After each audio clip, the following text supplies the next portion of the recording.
All right, and we are live. Welcome to the Sarcasm Liberty live stream.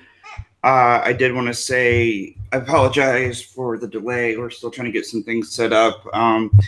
Not going to have too many people on. It doesn't look like tonight. So right now it's just the three of us, me, Amos, and Eric. So we might get some more people on here and there as the stream goes on. Hapa Supremacy, so they might join us later. We're not entirely sure yet. Depends. Um, so They'll probably hop on in about half an hour here. So when they're done with their stream with. yeah, that's what she was telling me. Nico was telling me that. Yeah, so hopefully we'll get them on. Ben said he might try to join, and then Mike and Tim. I don't think they're going to be able to make it tonight. So,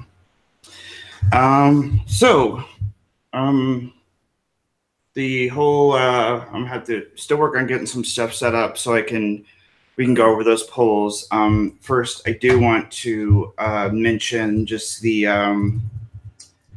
whole Liberty memes recently got zucked. So that's kind of a bummer because they've actually, like we've posted a lot of stuff on there. They've posted some of our stuff. So they've actually been like pretty helpful in us getting a lot of our memes out there. So that was really sucky to hear that out. Like I can't remember if it was Twitter side or Josie, the redhead libertarian. One of them offered up a Facebook page. It was Josie. Josie did it. That's what I thought. Okay. Yeah. So what I'm gonna do is we'll have, let's say, like 10 seconds of silence. I'm gonna put my mic on mute. We'll have 10 seconds of silence, just for our fallen brothers and sisters. Let's start now.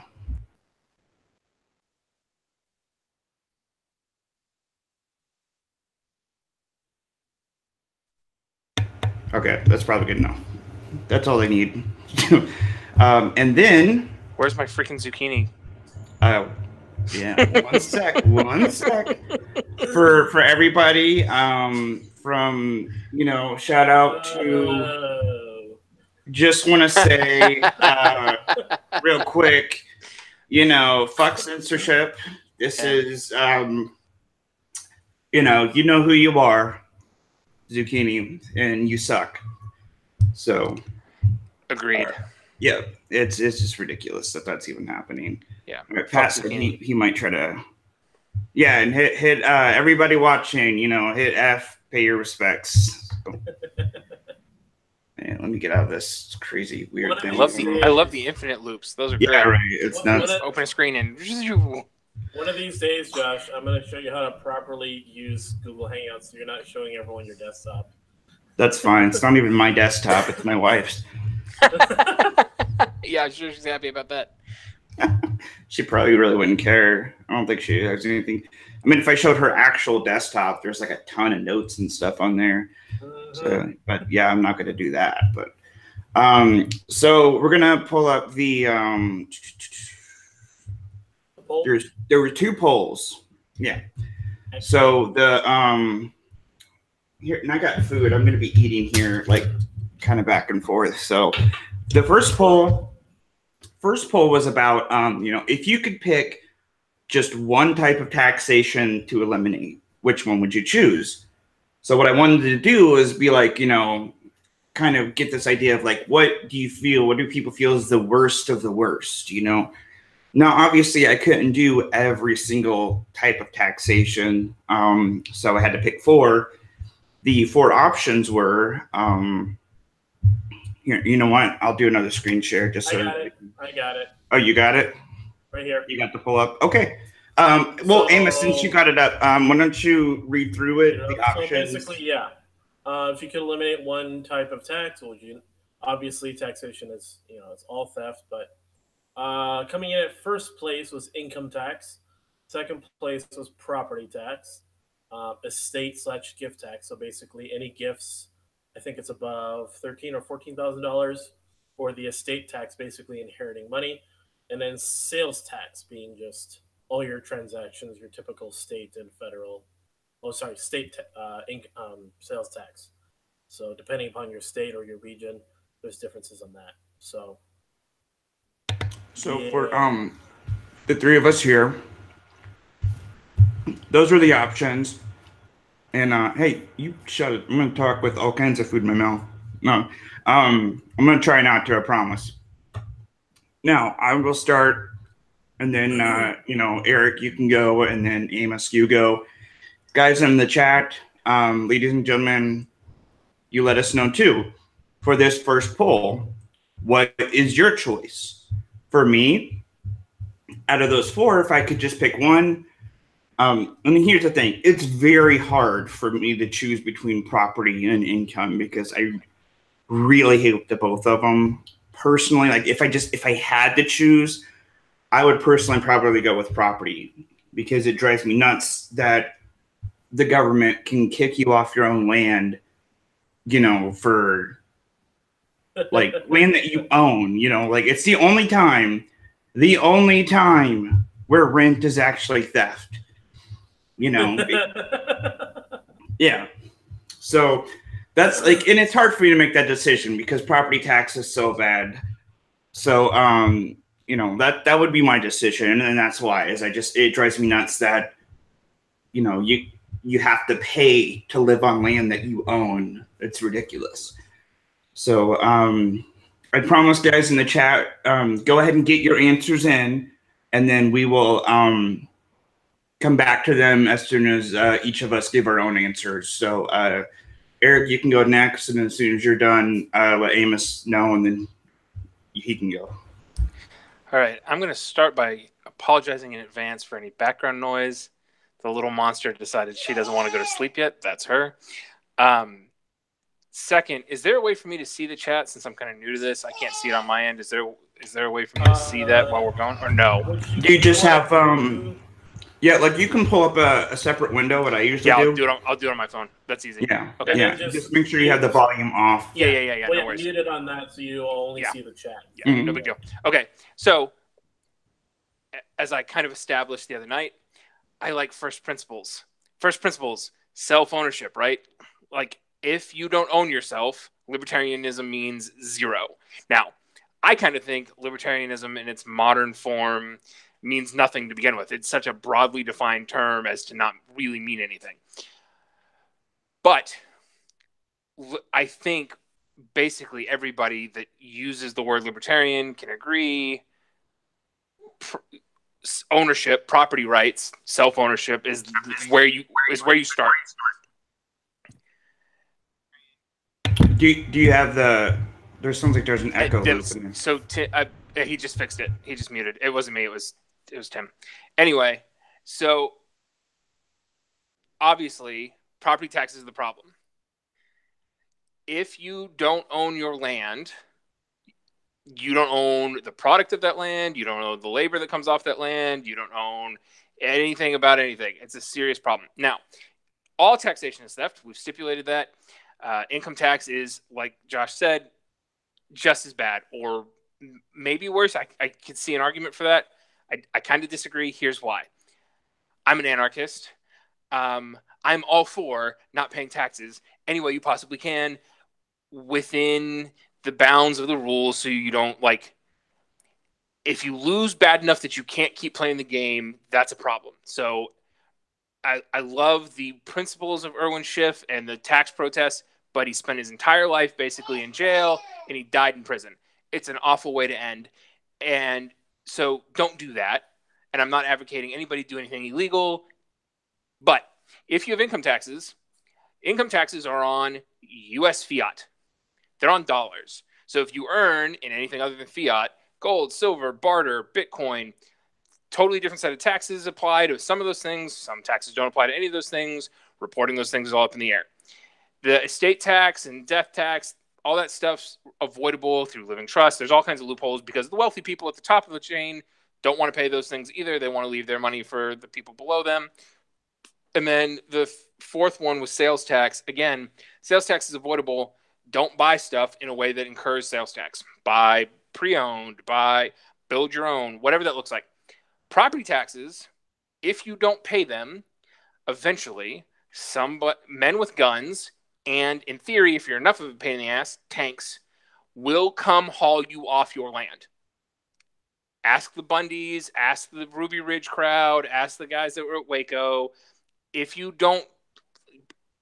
have physical property and you're not paying those taxes, violence will be done to you and yours to get you off that property because you didn't pay them. That's it. It's that simple. You don't own it if you're paying property taxes on it, and if you don't pay them, you will meet violence. The others you can avoid if you're strategic about it and you follow the rules. There are loopholes for avoiding all those other things. They're easier to work around. There's no working around property taxes. You own property. They know where you are. They're going to come get you, and men with guns will come get you for that. Yeah. No, then that's really good. Amos, if you want to let us know your choice, and then after that, Tim, you can go ahead and let us know your choice for that first poll. So, let's see. Oh, no, I was just pulling up the other poll, just take a look. But excuse me. For me personally, the one tax, if I could eliminate that, would be income tax. I think income tax.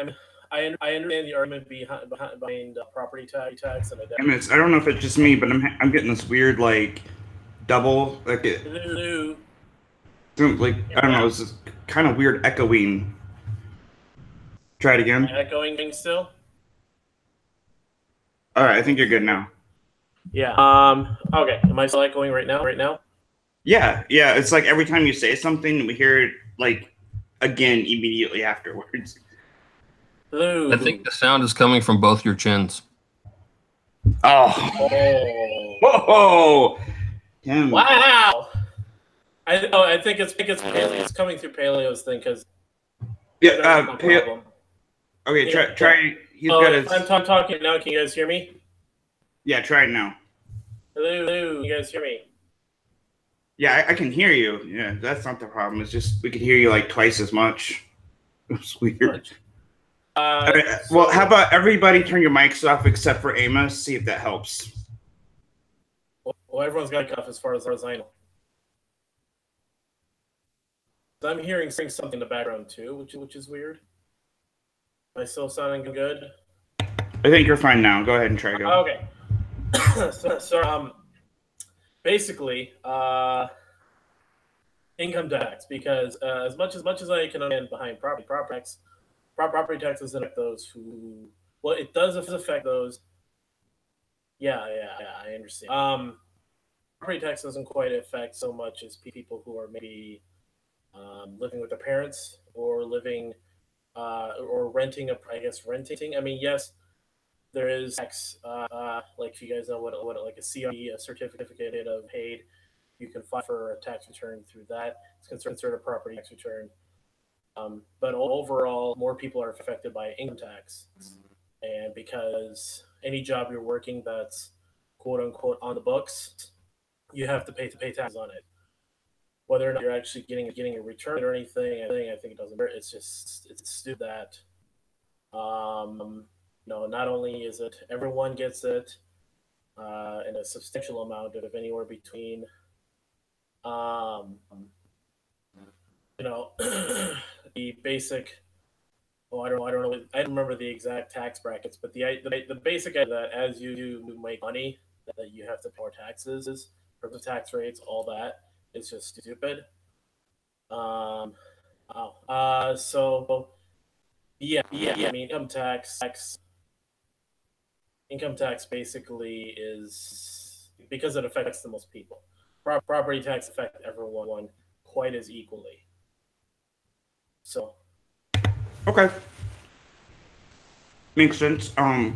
Tim, if you want to go ahead, do you have the first poll in front of you, Tim? Yeah, that first poll basically I said to eliminate the Wait, one property sec. tax. 1 sec. We have a visitor. I think we should all say hi. Is she?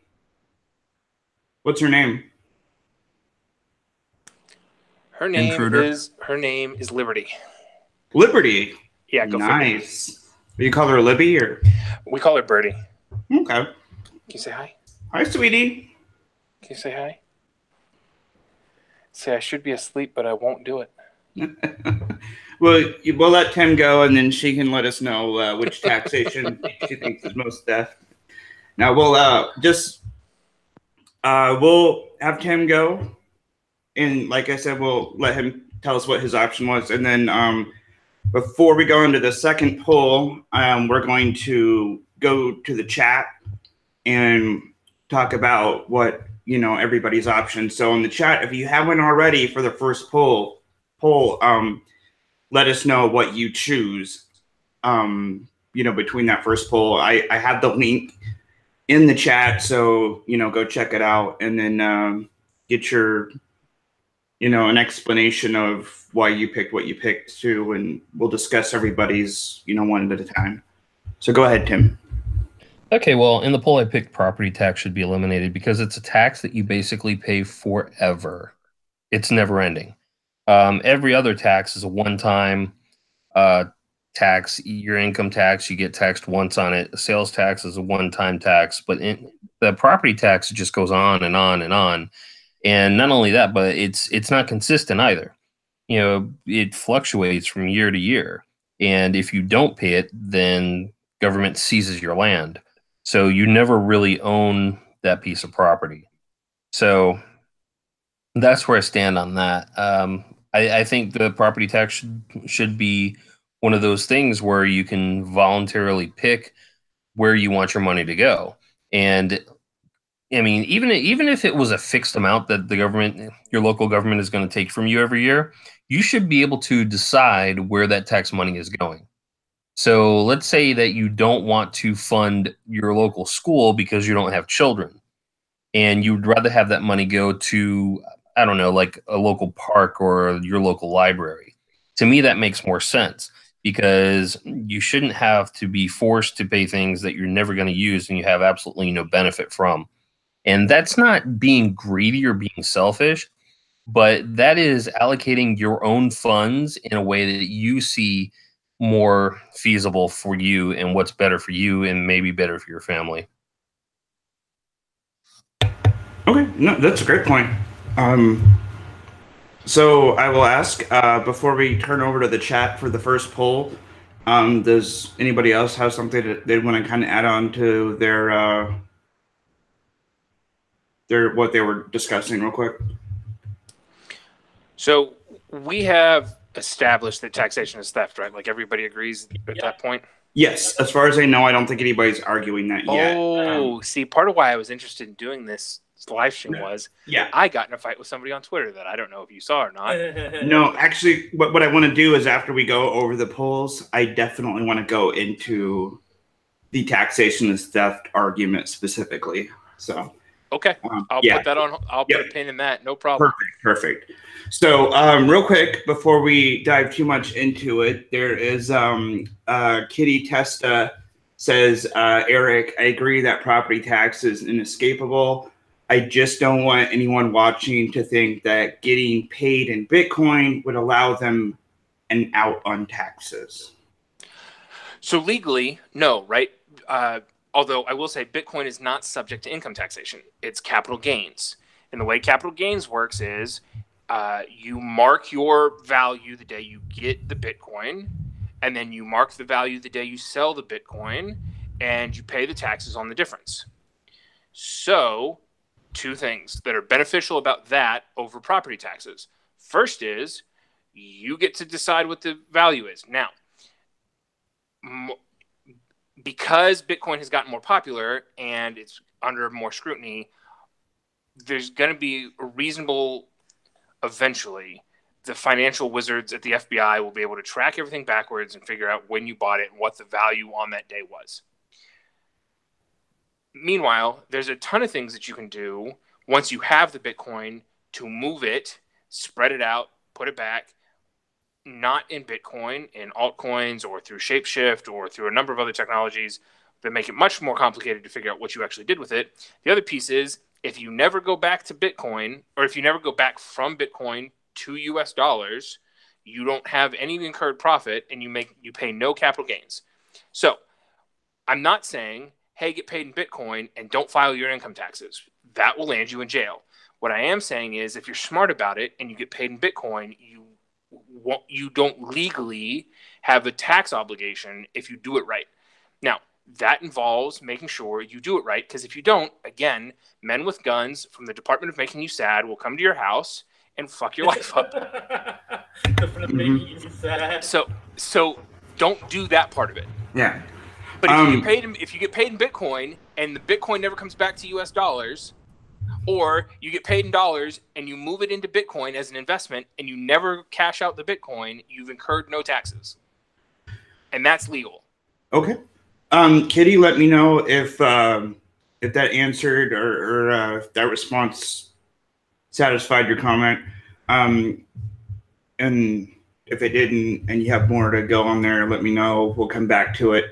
First, let's say Katie was the first one to actually comment their answer for that first poll, and they said, I'm going to assume she, so if I'm wrong, correct me. She said property tax forces you to rent from the government in like perpetually. That's insidious. I would say, yeah, that's exactly what I agree. Like it's you're renting from the government. Because it's, you think of, you go to, I've rented before, and like I'm assuming, and if I'm wrong, let me know. But I'm assuming everybody on this panel at some point has rented property. An apartment. You are footing the bill for your landlord. You're paying rent. Yeah. Part of it is incorporating your property tax. Yeah.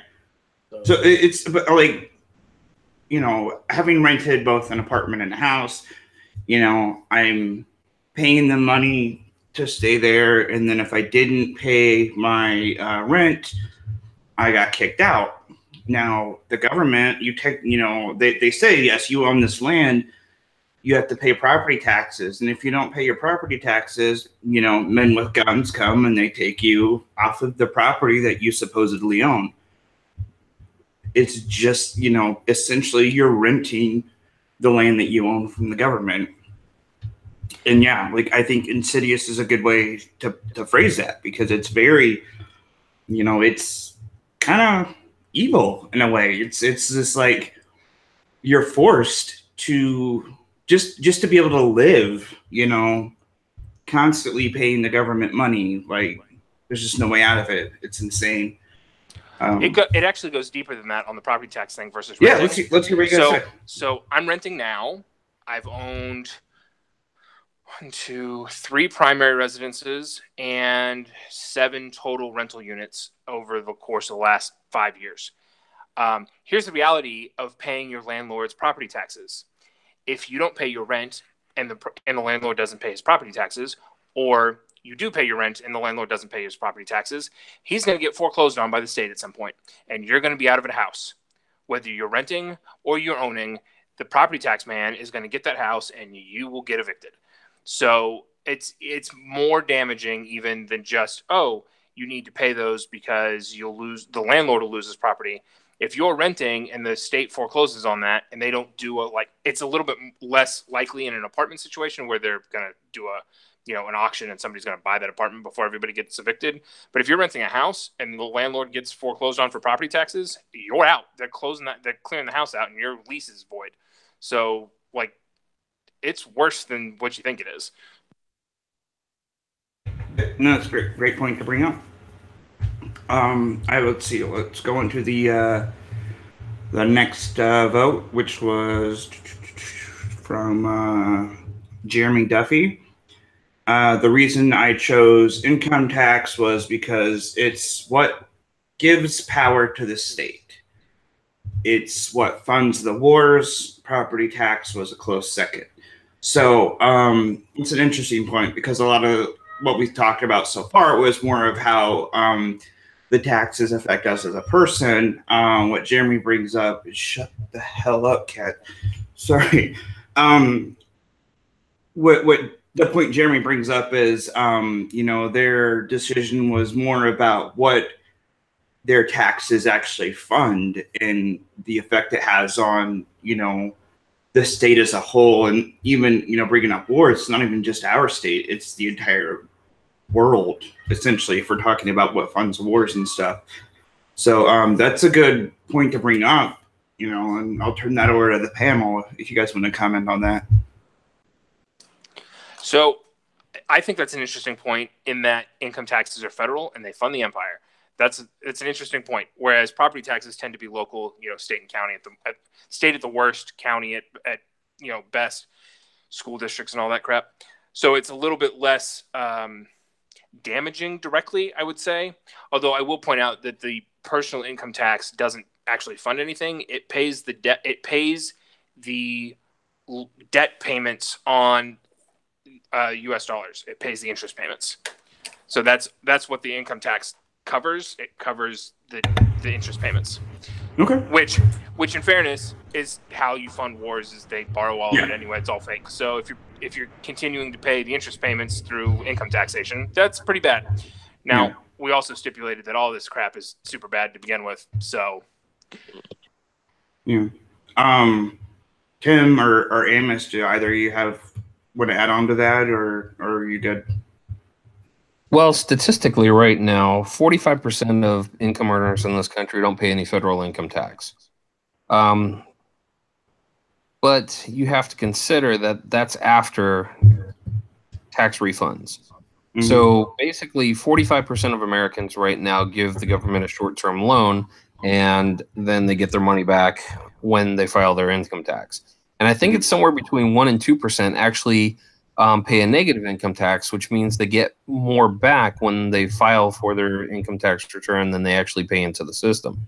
Mm-hmm. Which is, a form of government-run charity, but that money is coming from other citizens who are basically, subsidizing these people. The interesting thing that I found is that I have not found a single person that is pro-tax, pro-income tax, or anyone that wants to extend any government programs that is willing to voluntarily pay additional taxes unless they're forced to do it.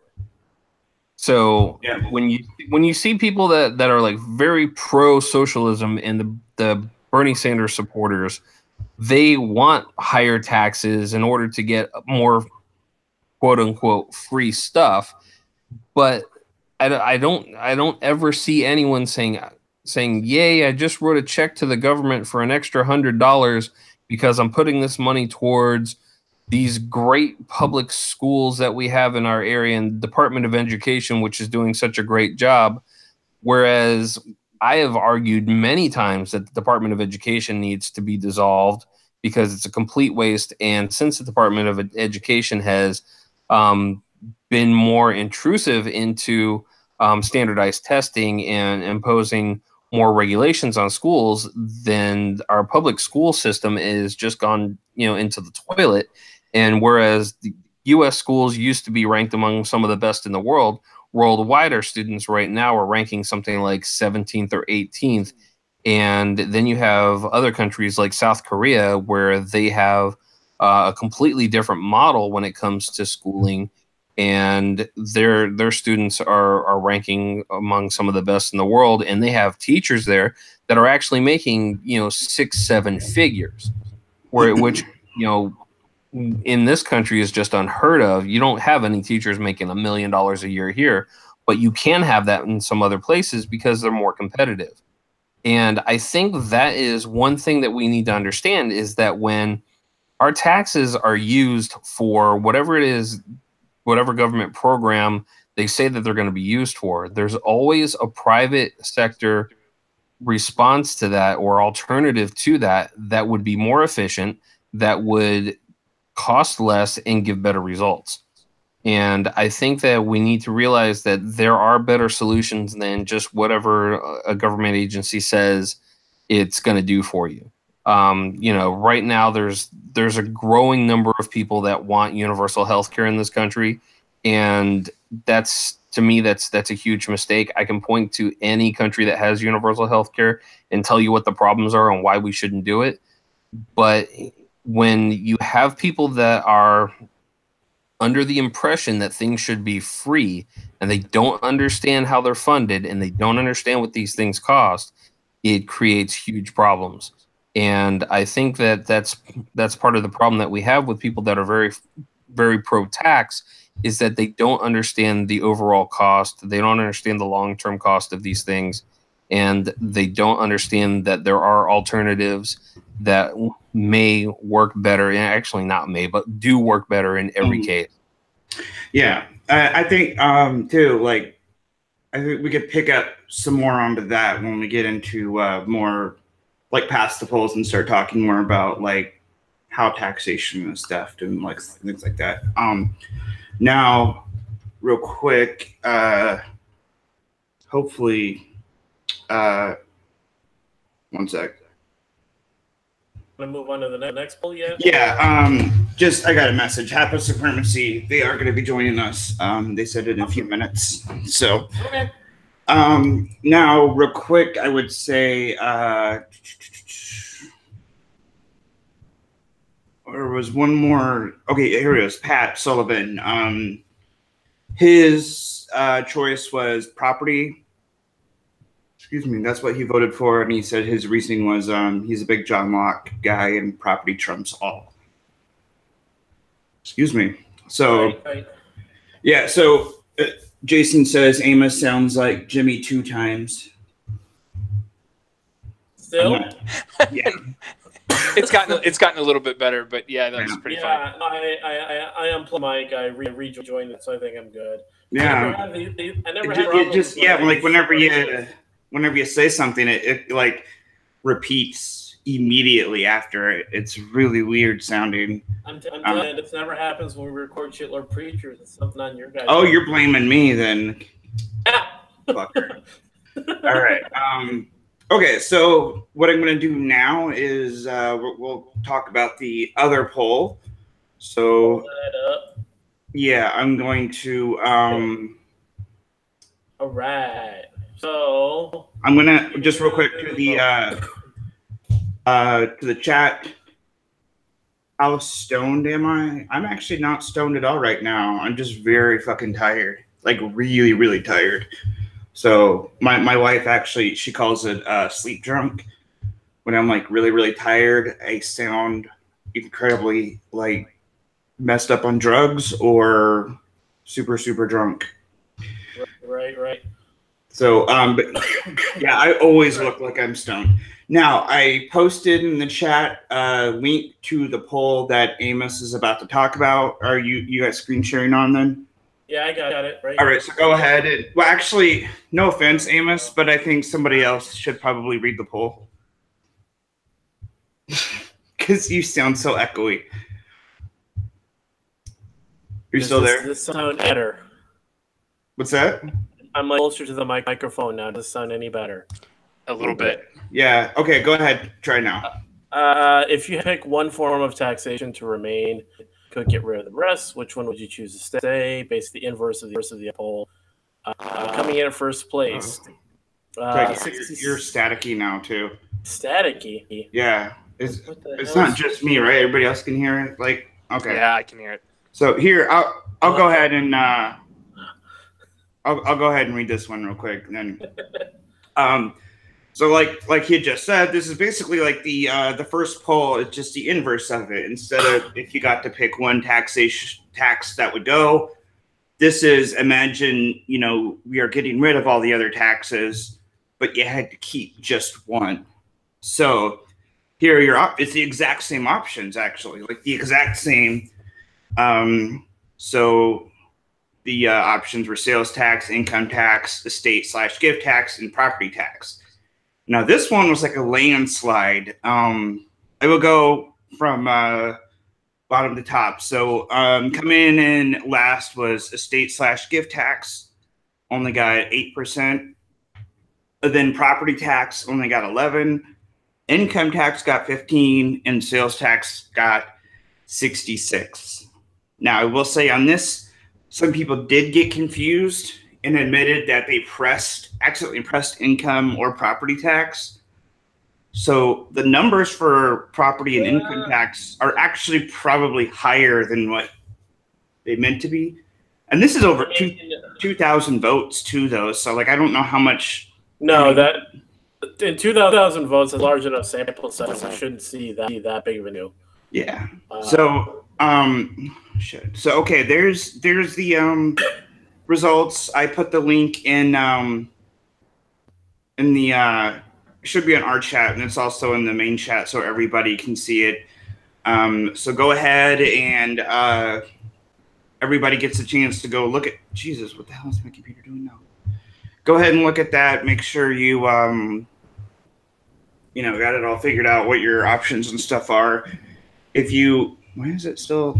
Just click stop. Yep. Yeah, I did like 4 times. I don't know what that was all about. So, yeah, sorry about that, everybody. Sorry, it was all trippy. I know. So same as before, everybody put into the chat, what your option would be, what you would pick, and then why. So you got some time because we're going to do just like we did for the first poll. We're all going to go over what our answers are and why. So you got time to put your stuff into the chat now. I'll go first. And I will say I obviously picked... Michael's here. Welcome, man. How's it going, man? Good. So, Michael, if you hadn't heard, we're going over the second poll now. And here, I'm going to actually... I've been listening on YouTube, but I was watching the Celtics, so I didn't want to be going into the live stream. Yeah. No worries. So, I will say for me, I picked sales tax because if those are my choices, sales tax is what I would feel is the least invasive. Is that playing by me or somebody else? I can't tell. It's least invasive, and it's something where, I do feel like I actually have a choice. I can choose to buy certain things. I can choose not to. So I do feel like there's more, it's not complete voluntary if, sales tax is on everything. But another thing is if we're also talking like state sales tax, especially if you live closer to the border, it actually does create some competition there. Because I do remember, like when we lived in Wisconsin, I can't remember what state it was, but they a bordering state didn't have sales tax on clothes. So they would actually have people purposely go drive across the border to go shopping for clothes because they didn't have to pay tax on those clothes. So there are things like that, it actually could help create competition between states, and, you start to get more choices like that. So, I mean, yeah, sales tax makes the most sense to me. So we'll go start with Amos, and then once you feel like you're ready, tag whoever you want to go next, and we'll do it that way. Sounding okay right now. Sounding semi-okay. Passable. You're passable. Yeah. Passable. Okay, so basically, I would choose. No, I'm here to go through someone else right now. So,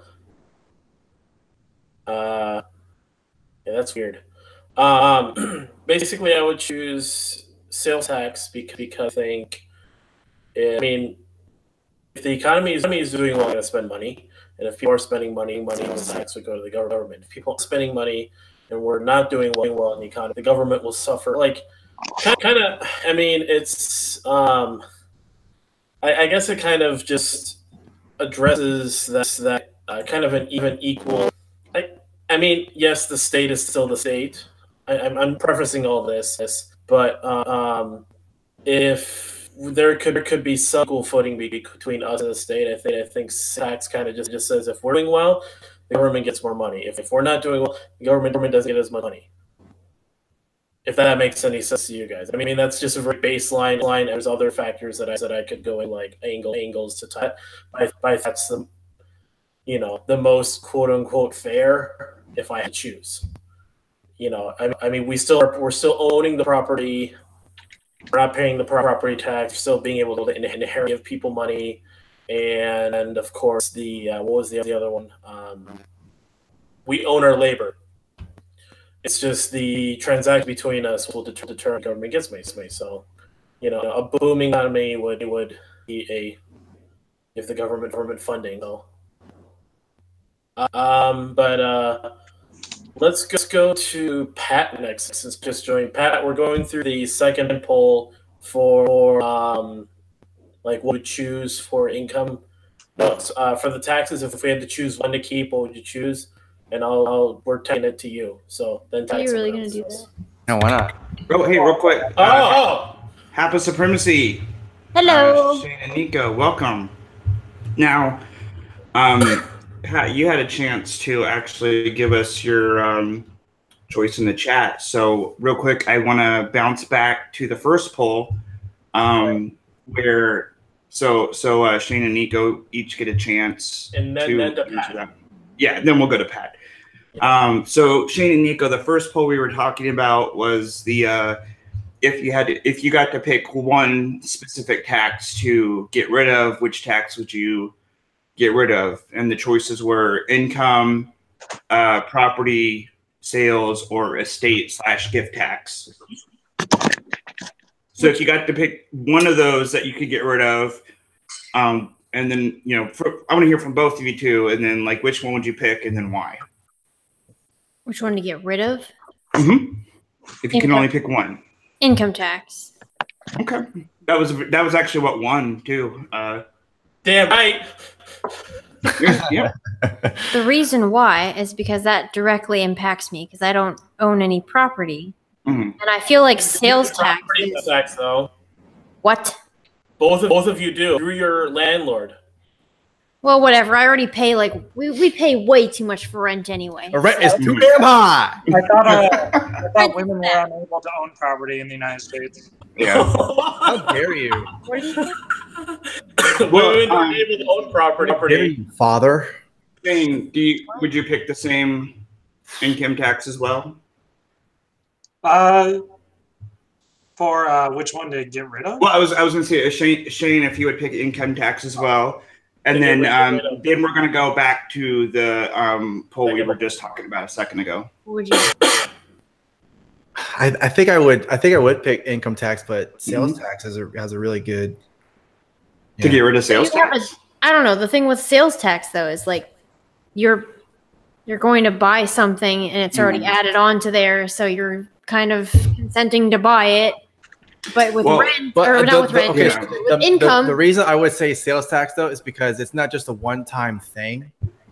But your income isn't one time anyway. Well, I know, but I'm just saying in terms of, so you get paid, right? You get paid that once every 2 weeks or 1 week or whatever. Yeah. You'll buy something. There's always, not always, but most of the time there's going to be a sales tax added to it. Depends on what state you live in. Yeah, no, that's what I'm saying. Yeah. Most of the time. I didn't say all the time. Let's move back to Pennsylvania. We're gonna Amos actually, like he did the poll we're on now is like if you got to pick one form of tax that you had to keep. So they're getting rid of, and then Pat's about to go. He's next, and then we're gonna basically play tag once. Like I went, Amos went, Pat's about to go, and then once he's done, he's gonna tag whoever else he wants to go next. So the whole poll here is all taxes going away, but you have to pick one to keep. So me and Amos both picked sales tax. We'd rather keep sales over everything else. So yeah, Pat, go ahead. And like I said, once you're done, just tag whoever you want to go next. I said sales tax because it's the easiest to get around. I live in Massachusetts, a very high tax state, and everyone just drives up to New Hampshire because they have pretty much no sales tax. It's interesting if you like travel. I went to Japan a few years back, and there's no taxes. There's no sales taxes for a lot of things, but the caveat is you can't use it in Japan. So people will go to Japan and buy a bunch of gifts and buy whatever they want. And as long as they don't use it in the country, they don't have to pay sales tax. But if they do use it, they'll catch you at the airport and make you pay the sales tax on whatever you bought. So I don't know how, because obviously the federal government's going to have a lot more oversight. And if they got rid of all those and just focused on sales tax, it would be more enforceable. But morally, it's kind of just as bad as the rest of them. So it's hard to pick. Well, no, it's a good point. If you're done, then go ahead and just tag whoever you want to go next. How about Tim? You go. Okay. To keep, I would say sales tax as well, and I'm actually going to go with something that my wife said, which was to her, sales tax makes more sense. That way, you don't have to worry about what anyone makes. It's only what they spend, and generally, the more that people make, the more they spend.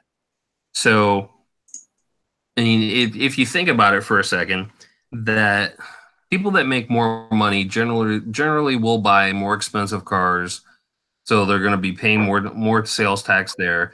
They usually buy bigger homes, which they have to furnish and upkeep, which means that they're buying more products, so they're going to end up spending more money there. And also, it takes people that are, let's say, working off the books and allow them to pay into whatever system it is that we're all ended up paying into in a more equitable way. The only problem with that is, and I've seen some models for different consumption taxes that range anywhere from 17 to 28%. And the only problem with that is getting to a happy medium there. So you end up with a sales tax at a point where it's still palatable for most people, and it keeps people in a primary market rather than most people jumping over to a secondary market, which is going to happen anyway. People that try to avoid paying tax and that want to avoid paying tax will buy secondhand goods more often than people that are indifferent to the tax. So, it does open up more secondary markets, and it will end up with more black markets, which I'm perfectly okay with. No, that was actually a great point, and what you brought up, your wife's point, that was really good. So, I want to tag Eric next. Okay, Eric, go ahead. All right, I apologize for the background noise, and when I'm done with this, I'm going to have to pop off for a second and go deal with the baby. No worries, man. So everybody's wrong. I think it's hilarious that my answer's got the least answers. The estate tax is the answer because it's super easy to get around. It's called a living trust, and you're done. You pass your stuff to your heirs, and game over. Oh shit! Yeah. No, actually, I really do, because I was like, is everybody going to see sales? I do like that you have a different answer. Oh, That's boy. I'd like to point out that estate taxes and gift taxes are super different. But if the estate tax is the primary thing we're talking about, it's a super easy workaround, and as long as the living trust owns everything, you don't pay any estate taxes. Problem solved. That's pretty. Yes, I got to give him kudos for that. I would just be uncomfortable with it because obviously you're not dealing with it. It's after you move on. You're leaving it to somebody else, whoever you care about, to deal with it, and just I don't know. It's kind of like a. If that's the one workaround to just incentivize people to constantly work around it. Well, I mean, if you're saying get rid of all taxes except for this one tax, then the federal government's going to try to find any way to get their hand in your pocket. Well, yeah. Except the people that make those rules wrote that loophole for a reason. They don't want to pay that tax. None of that. I've been an active real estate investor. All these people talk about is, everything ends up in a living trust at some point because you want to pass it along, and that's what all the Congress people do, and that's how all the senators make a ton of money, and that's how all these families keep their generational wealth. Is none of them pay the 50% death tax. It ain't happening. And so whatever they come up with the estate tax is the only tax, there's going to be a rule that gets you around that so that the real wealthy families aren't paying 50% every generation, or there are no wealthy families, so they're never going to let that happen.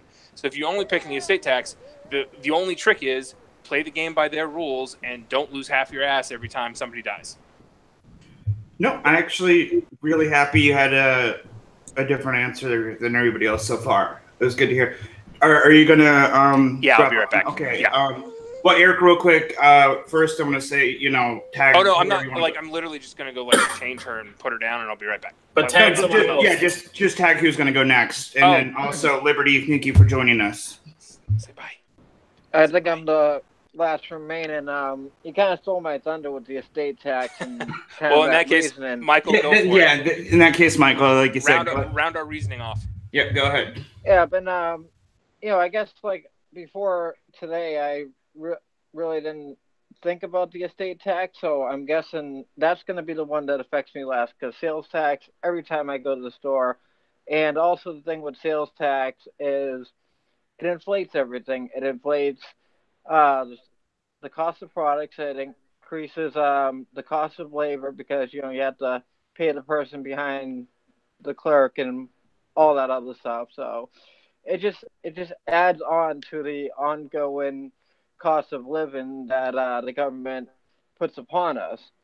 And I think for the worst one, I'm going to put income tax, because when it comes down to it, the biggest argument is that you own yourself. Without getting into like the whole property, I believe in private property, but I think it's a very contested thing, because land is just there. You own yourself. You are your own phenomenon of living, and for the government to say that you cannot meet up with someone else and agree to terms and collect an income from them, I think that is the most intrusive one. No, that's a good point that you brought up. Basically, the sales tax is an intrusion upon privacy, your private transactions. Yeah. No. Yeah. But more the problem with sales tax, like I said, it adds on to the snowball effect of things rising up in cost. Okay. I think that's everybody but HAPA supremacy, right? Everybody else is gone except for you two for this poll. Okay. So Shane and Nico, if you guys want to let us know if you had to keep one form of tax, which tax would you keep? And go. Of the four that you mentioned earlier, or just out of those specific four: income, property, estate / gift, or sales. It's kind of funny because for both of us, the only tax that really applies to us both is sales tax and income tax. So that's the only experience we have with that. Well, out of those, I could pick property tax and just be like, well, it doesn't affect me. So we're gonna pick property tax just to be different. Okay. Okay. There's been, I think we've discussed both the polls. Now there's a couple things that people in the chat are itching to discuss. So one of the things, I think pretty sure that the panel across the board is all in the taxation is theft camp, right? Hold on. If you really look at it, since the state sanctions our rights, and the state there be no property, taxation could possibly not be theft. And if anyone thought I was totally serious there,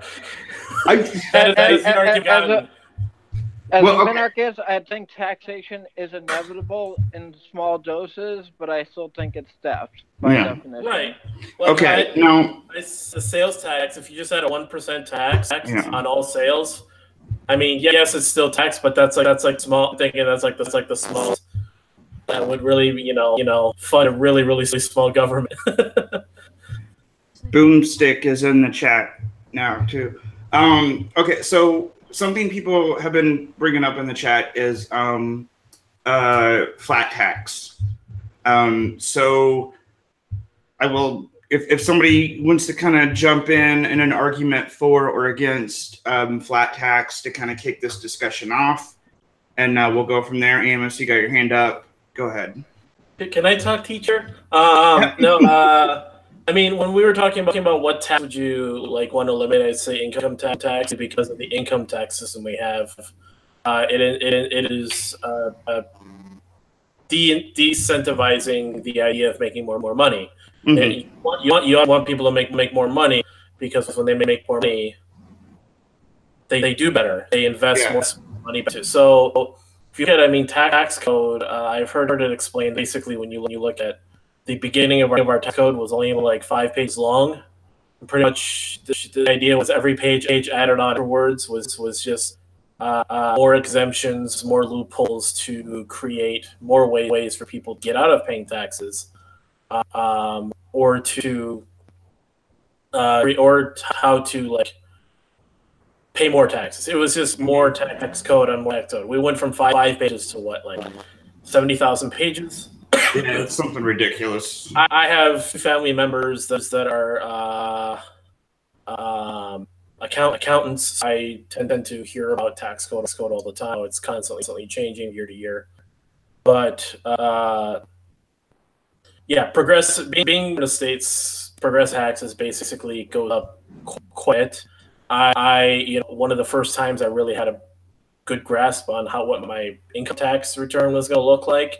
Mm-hmm. Freaked a bit because I didn't know exact ways like deductions and writing things off on your taxes and tax exemptions work. I figured pure income.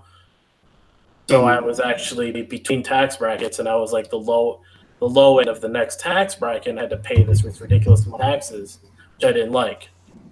But as I incorporated, exemptions and deductions and stuff, I realized I actually got a lot more money back.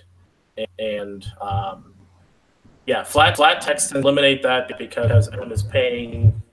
Technically, they're all paying their fair share. If you look at progressive taxes, I think it's like 40 or 50% of the taxes are paid by the top chunk, pretty much. I mean, people talk about the 1%. The 1% of the reason most of the have jobs. Yeah, there's real quick. There's somebody Kitty brought up from the chat, which I think is actually a good point. When we're talking about positives versus negatives of certain taxes, is when it comes to something like sales tax, there's no data collection there. Like you do property tax, you do estate tax, you do income tax, you have to submit all this information about yourself. With sales tax, you don't have to do that. You just hand over some money and that's that. Oh yeah, your name is not on it, like. Yeah, your name, your information doesn't come up there. Yeah. So that's something. I will say too, like one of the things I kind of want to get into is something we've discussed before on streams is, if we're talking about taxation as theft, and you always get the but my roads thing, stuff like that. So it's like, okay, everybody's always like, well, how are we supposed to pay for this, and how are we supposed to pay for that? And then I always bring up, okay, there's voluntary ways to pay for things. There are charities. We had an entire stream on this. Tim and Amos, I think you guys were both on that one, where we were discussing different ways you can pay for things. Like we've discussed like lotteries or tolls and stuff like that.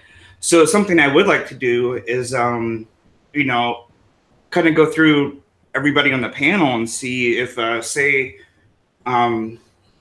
like, if, I don't know, like, we don't have to discuss a specific program, but say there is a program that we're wanting to fund without taxation. Like, what are ideas to be able to fund something like that?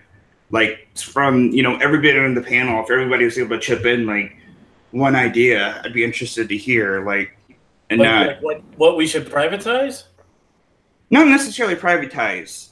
Just some way you could fund something. It doesn't even have to be privatization. Like just we don't even go into like what the program has to be. Just and we can do this whole like thing we were doing before. We'll tag everybody go and Shane and Nico, if you guys would want to start. What's the question again? The question is like just government project A, how are we going to fund this without using taxes? You're just asking how do you privatize government? Is that your question? No, because I don't think it necessarily has to be privatization. It's just how would you go about funding something without actually using force? Like, I don't think it has to be privatized. So how to incorporate voluntarism? Yes, exactly. How would you get the public to voluntarily fund something? And then Nico had her hand up. So if you guys want to offer up like a possible solution, and then just tag after you're done, tag somebody else, and we'll keep going around like that for a little bit. Okay. So I saw a thread today on Twitter, and they were talking about this, and they had a really good idea. And someone mentioned that you could have subscriptions to things, like sort of like how you have, Netflix and I don't know what else subscriptions people have, Amazon Prime or something like that. Well, just like Amazon Prime's actually a good because like me and my wife have Amazon Prime. We actually we have like it gives us subscription to their like TV shows and stuff like that, but it also gives us cheaper shipping. We get free shipping on things. We're a part of this thing like where you get like a box that you can fill up with stuff, and as long as you fill up the box, like it's free shipping for as much stuff as you can put in the box and things like that. Like it's a pantry thing or something like that. It actually opens up all these different possibilities. So like, yeah, subscription stuff like that. But keep going. Yeah, I was just gonna say the subscription idea makes it voluntary because I'm not sure if that would apply to roads or anything like that. I feel like roads have to be dealt with corporations, but as far as other things that are funded by taxes, I think people would pay for subscriptions for things. Yeah. Real quick, by the way. Yeah, I saw. I just want to say, because Boomstick says, get the people to voluntarily fund something sounds like coercion, defeats the whole purpose of voluntary. Now, what I'm saying is like, you don't have to, we're not trying to make people or force them to. It's just saying, hey, we need to fund this, and this can be something where people are going to come together and say, okay, how can we get together and fund this? Like, who wants to, like a subscription thing? Because basically, what part of the whole thing for me is giving a person a reason to want to, like, incentives and stuff like that. Like, you have tolls and things like that, or a subscription, lottery, things where, like, there's some kind of incentive that would make a person want to help. For something I always bring up for myself is box tops. We purposely buy things when we go shopping that have box tops, cut them off, give them to the school. We have friends that don't have kids, and they give us their box tops. Like that's something where people can kind of come together and work. So I mean that was a good point from Shane and Nico. If you guys want to tag somebody. So, or if you got more to talk about on that, I was gonna tag Paleo Libertarian because that was the first time I've ever heard him talk. Because I haven't been on a stream with him before. Just interact on Twitter. Sounds good. Tim, go ahead. Okay, so anyway, getting back to the flat tax, let me just give you my 2 cents on that. I've actually run the numbers on this, and a flat tax at 15% for everyone at every income level with a standard deduction of $20,000 for everyone would mean that anyone making $10 an hour or less, or the first $10 an hour you make, is basically tax-free, and then you're paying income tax on the 15% on every dollar after that. So to me, that makes sense. It also effectively helps out the poor, is what everyone's concern is always about taxes, is how it affects the poor. But when it comes to funding roads in a voluntary way, I think just about every state has an adopt a highway or some adopt a road programs where you can donate to pay for the cleanup of a certain section of highway.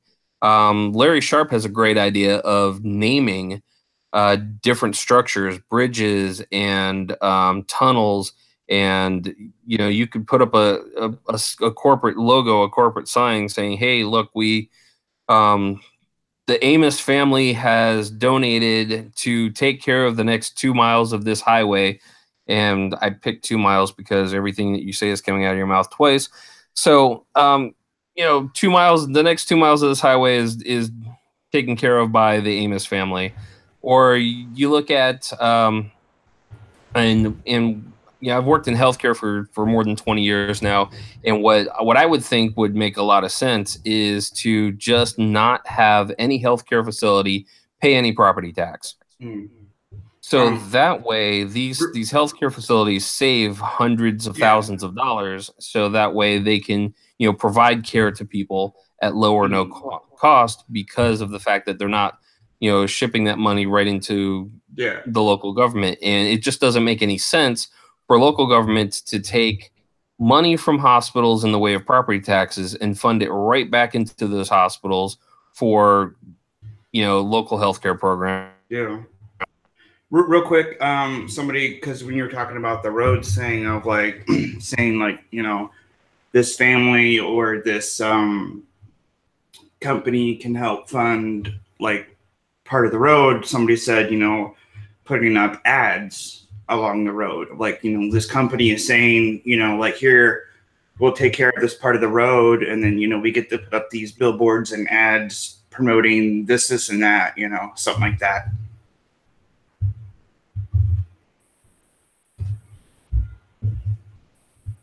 Is everybody still there? We got really quiet. Yeah. Yeah, I'm here. Okay. Someone, Tim. No, if Tim, if you got more to add to that, go ahead. If not, if you want to tag somebody else to kind of keep that whole concept going. Volunteerist ways to pay for stuff without taxes. Yeah, it's just like I said, there are these adopt a highway programs that are done now anyway. So just expand on that. And I think any facility, any piece of property that is used to serve the public in any way, shape, or form, whether it be a library or whether it be a hospital, a doctor's office, even food banks, those should not be paying property taxes. It's just stupid to take money from these facilities in the form of a property tax and just funnel it right back to them in Medicaid or tax breaks because it's a 501c3 or anything of that nature. Well, and then just imagine too, in the long run, how much money you're actually saving, not having all this money get poured into that, bureaucratic black hole, because money is getting sucked into this thing, and like so much money is just going towards people doing paperwork for property taxes and stuff like that. And if you're actually like funneling the money back into the community as opposed to a bureaucracy, you're going to get a lot more out of it.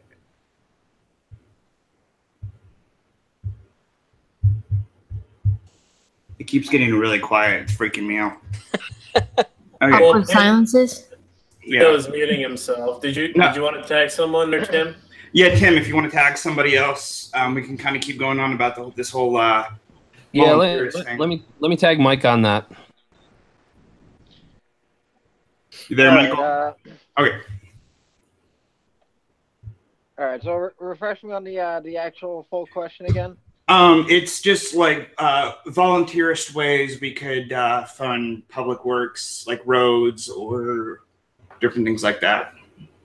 Okay. Yeah, I think I started to say something about this in either the last or the other last two streams that we were in together, about a community tax where it almost works as a membership. So, I mean, in modern times, we have things like, fire departments, police departments, emergency vehicles, garbage disposal that, most people just don't want to go through the trouble of like dealing with all that mess. They'd rather just pay one fee to have it all taken care of. Now, if you don't want to pay that fee, you just don't get those services. The trash truck passes right by you. You have to go to the hospital. Tough. You better have a doctor in the house. No. No. Yeah, that's a good point. Do you want to? I'll finish on that, and I'll tag the other Massachusetts resident because there's only like 50 of us in Massachusetts, and somehow we both made it onto one stream. Well, we got some pretty good gingers up here too. So, yeah, what part are you from? I'm not from Massachusetts. I'm actually from Chicago, but I live in pretty much Boston. Oh, okay. I'm a little south of Boston, so. Mm.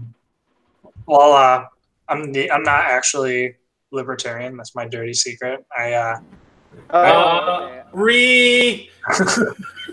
knew there had to be a catch. I don't know how I feel about. No, Pat's been good on these streams though, so I'm not too hard on him.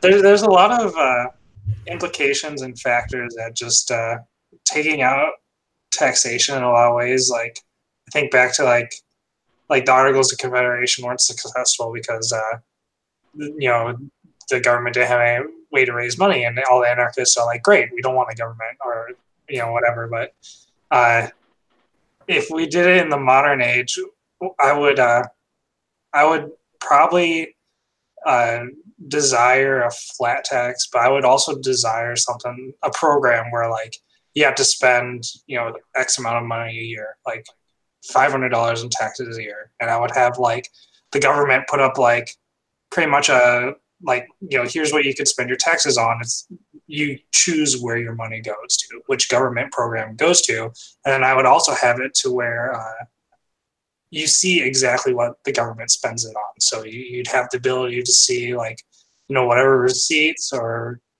you can trace the money trail, basically make the process a whole lot more transparent. But I just don't think that I don't know. I the government in a lot of ways is way too big and is overstepped. But I still think that it's necessary.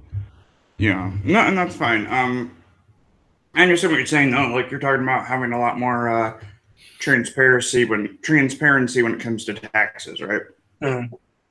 Okay. Do you want to tag someone else who hasn't talked on this particular topic? Eric?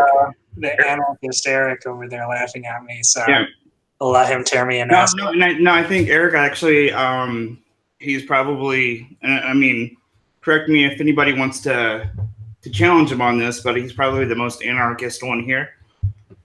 Yeah. I don't think there's a question about that. Yeah. So I think this would actually be a great topic for him to chime in on. So yeah, Eric, take it away.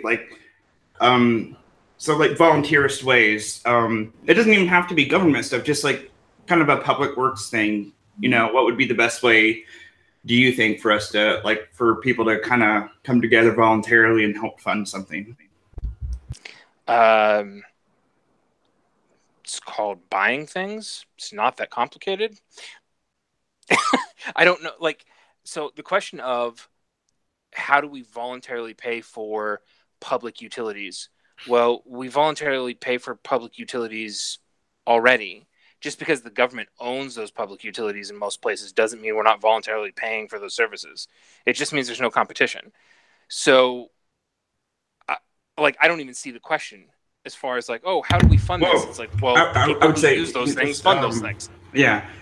So, obviously, the most common thing is just roads, because people think if the government isn't forcibly taking our money from us, people won't be able to figure out how to. So I actually have a really great answer for that. Awesome. The answer is the government doesn't build the roads now anyway. Yeah, exactly. They also don't maintain the roads currently. Your tax dollars do that. Your gas tax does that in most states, and other places they fund it other ways. But the biggest piece of that is, new developments, right? I live in Austin, and they're building everywhere. And new developments have to pay for the roads that go in as part of their development. And then they cede ownership, right, as part of the deed process as an easement to the city. And then the city in general is responsible for maintaining those roads. Not real complicated to go, well, instead of the city maintaining those roads, the property owners association, the business owners association in that development is responsible for their own road upkeep. Now, my parents and my best friend both own property in private homeowners associations, private property owners associations that don't have public roads attached to them, and they maintain their own damn roads. It's not that complicated. So, you want to argue, the interstate highway system, yeah. So I know it's like this in most of the country. It's not like this everywhere, but everywhere there's a major interstate intersection in Austin, There are gigantic private developments with big businesses, Home Depot, Lowe's, the grocery store, Sam's, Walmart, whatever. You've got major international companies that need to be able to get people to and from their stores to sell them stuff. Yep. They're already paying an insane amount in taxes in the first place. If you gave them the option to go like, hey, you own the portion of road nearest your building, and there's a business owners association that funds those roads, problem solved. And oh, by the way, there's competition and there's business people involved in making the decisions on where the roads are supposed to go and what the best way to do that is. And, you know, especially if you eliminate eminent domain from that equation, all of a sudden you go, yeah, those are the people that should be in charge of that because they're going to find the most efficient way to do it in the first place. Like, it's not those are the people doing it anyway. They're using the tools that the state allows them in its current form, but they're still the same people making those decisions now. Yes. So all you're doing is allowing them to make a more efficient decision without the state's force backing them up, meaning they have to take property owners into consideration, and you don't have negative externalities because they're responsible for all. So it's a more efficient, better system anyway. So, well, I would say if you I don't see the problem. Yeah. Something I always bring up when people talk about like the road stuff is my time overseas. Some of the like construction stuff I saw is mind-boggling. You know, like I'll see this like, you know, I don't know, like it'd be like a 10-foot stretch of road, and they're taking like 2 years to just, you know, throw down some fucking asphalt. And I was like, have you been to Massachusetts or Illinois? Me? No. It's the same there. That's where I lived. So, like, I would go overseas, and I have two different examples I'm going to cite. One is Army Corps of Engineers. So they were building this intersection. All they were doing was putting down concrete to make a like 4-way intersection. Very small area, like not very small. Like it was a pretty decent chunk. So they started setting up. They set up all their lights and stuff in the middle of the day for the nighttime because they knew they were going to run into night. They started working.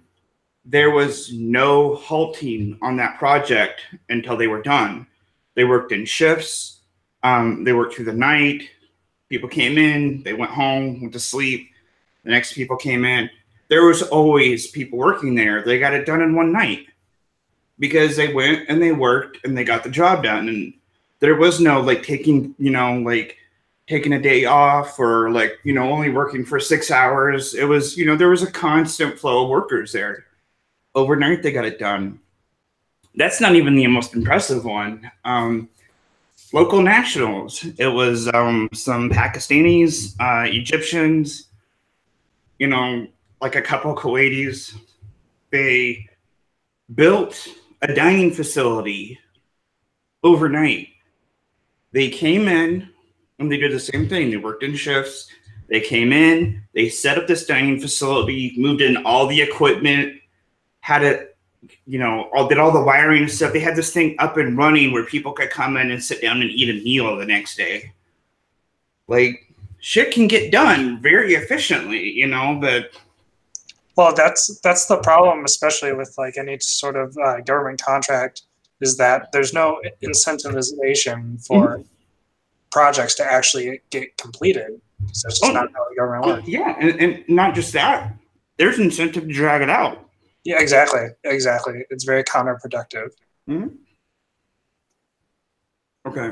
All right. So something I want to bring up is this was brought up quite a bit, and I'm going to start on this, and then we can go and do a couple different examples of specific like taxation arguments people were bringing up in these polls.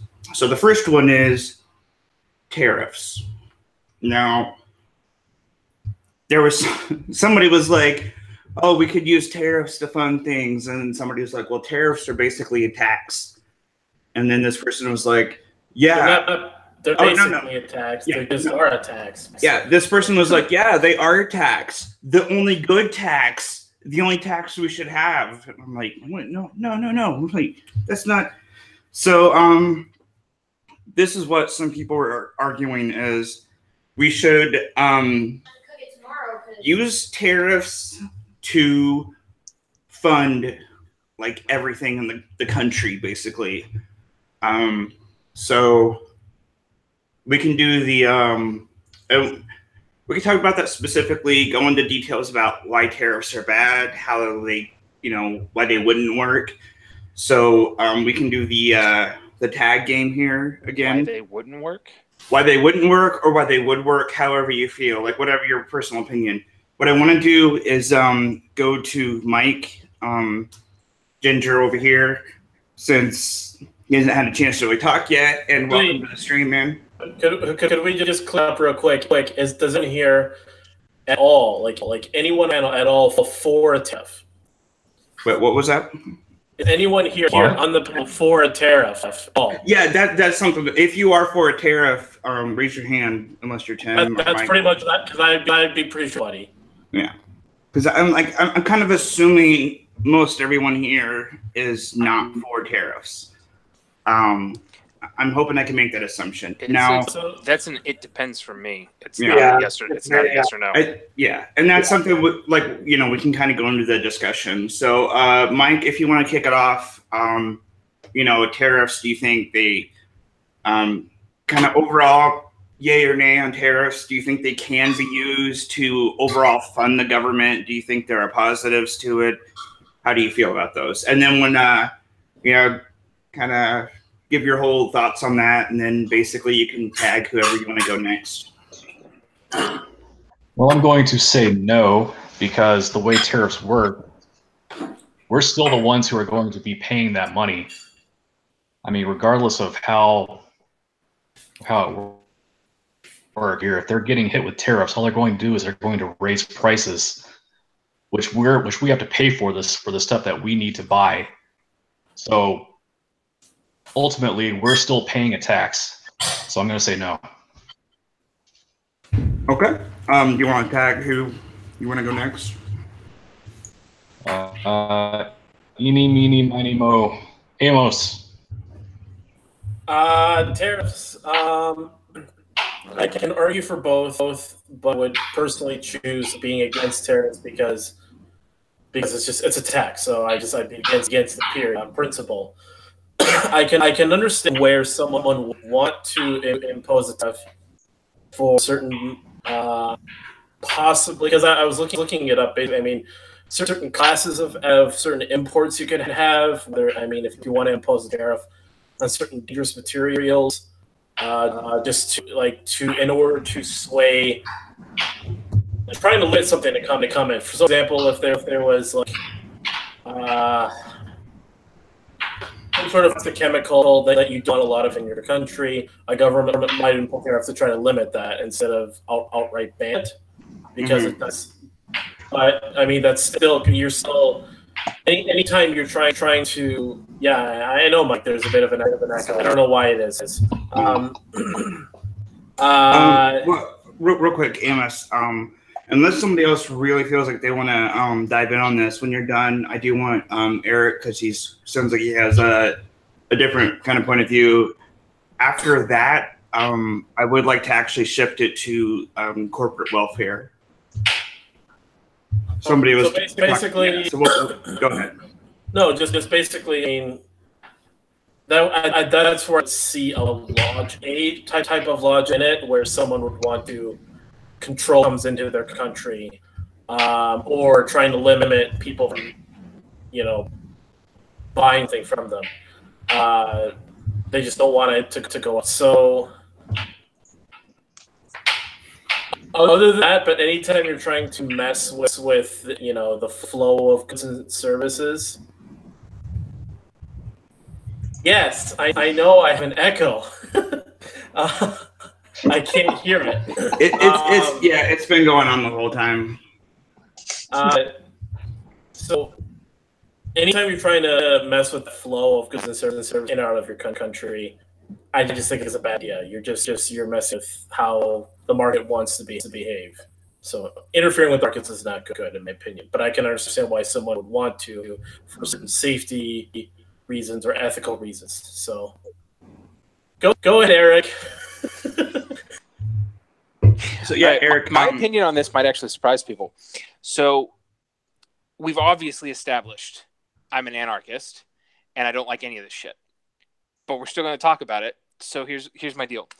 If a tariff is the only thing that you're going to have as a tax, if it's the only thing, and you have borders and you're going to protect them, so not open borders, which would be my default position, and not no government, which would also be my default position. But if you're going to have a state and you're going to have borders that you're going to protect, and the tariff is the only taxation that you have, it's the best form. Because while, yes, you're still paying the tax, you don't pay it on anything you produce locally inside your governmental region. So it's completely avoidable, especially in a place like America, where you have all industries across the board are available inside the U.S. And so, yeah, I don't like it, obviously. I'm a free market, free speech radical, black flag anarchist. I don't like any of it. But a tariff is completely voluntary as long as your individual state unit can produce everything it needs. So from that perspective, if it's the only thing that you're going to do, and it basically affects it adds cost to luxury goods and optional imports and things of that nature, it's the easiest way to not directly affect your economy. I don't see it as horrendously evil. It's not great. And obviously, all taxation is theft. So it's not. Yeah. And it's, the government putting its hands on the scales, which sucks. But if it's the only thing you're doing and you're actually going to have like a closed state and protect your borders, it's not a bad way to go. Mm-hmm. Okay. No, I would also like to just tack on. I think, especially on the international stage, tariffs are a good way to economically attack other countries that try to put high taxes on, our imports going into their country. So I think tariffs are definitely a fantastic soft power tool. Yeah, absolutely. On the geopolitical stage, it beats the hell out of dropping bombs on people. That's for sure. Exactly. Yeah, no, that's good. Okay. So, because specifically, I think I just found it interesting because somebody was like, I'm not gonna find it because I want to make sure I'm not putting words into this person's mouth. It's fascinating to me how corporate welfare is overlooked in so many libertarian circles, which personally I found an interesting comment because I don't think I've been in any libertarian circle where corporate welfare was ever not just flat out, it's bullshit. We don't want anything to do with it. We hate corporate welfare. It's looked down upon. It's always like talked about. And it's always very negative. So I'm kind of curious as to like what they mean by it being like it not being or being overlooked, because I'm like, in what way is it being overlooked? Because every time that goes back to our conversation from Saturday night about whether or not like is Facebook or Google a public company or is it a private company? Well, half their income is from the federal government, so that's not directly corporate welfare, but it might as well be. The state's paying, they're footing a huge amount of the bill. They're buying all the information. They're buying all the data from them. Might as well be corporate welfare. And that's something that I agree libertarians are horrible on.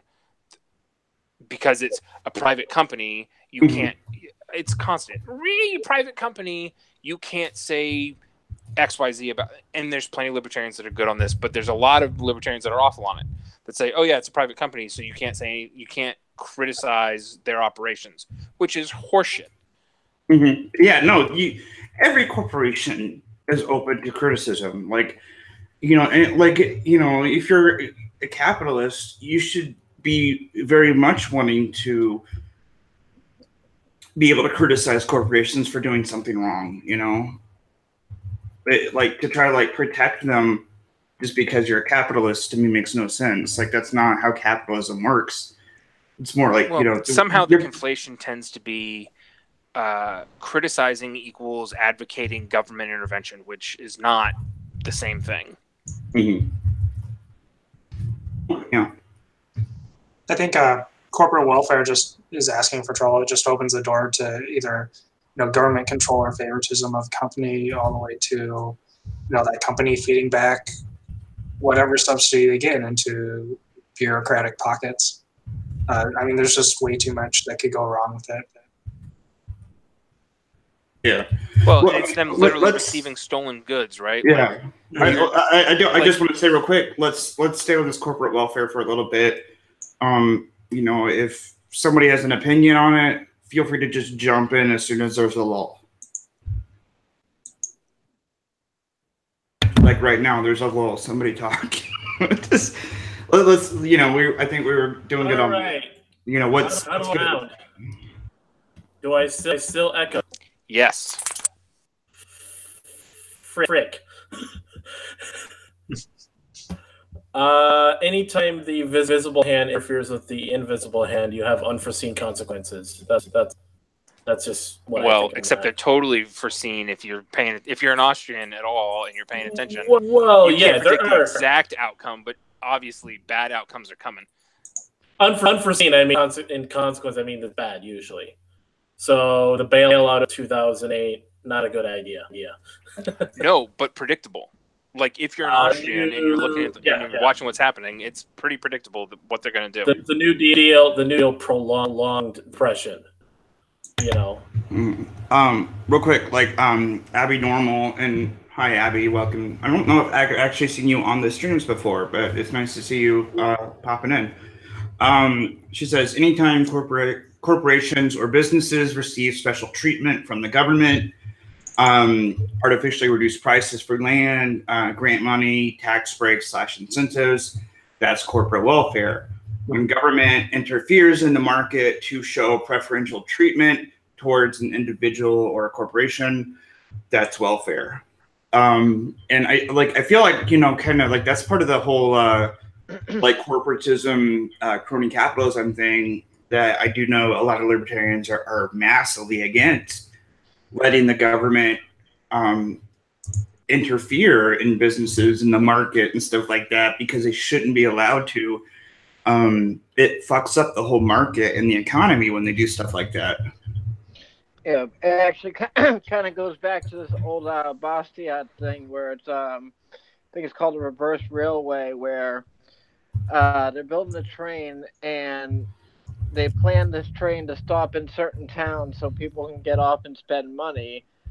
So, the whole joke is like, well, why not just stop in every town so every town benefits?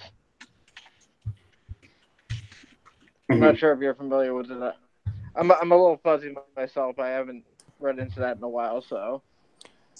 Well, I mean, it's the same basic argument as Friedman's thing when he was in China, and they're like digging ditches by hand, and he's like, "Why don't you bring in equipment?" And they're like, "Well, then you'd put a bunch of people out of work." And he goes, "Oh, I didn't realize it was a jobs program. Why don't you take their shovels and give them spoons?"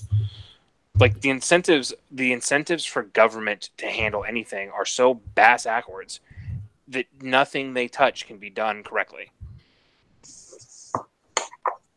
Mm-hmm.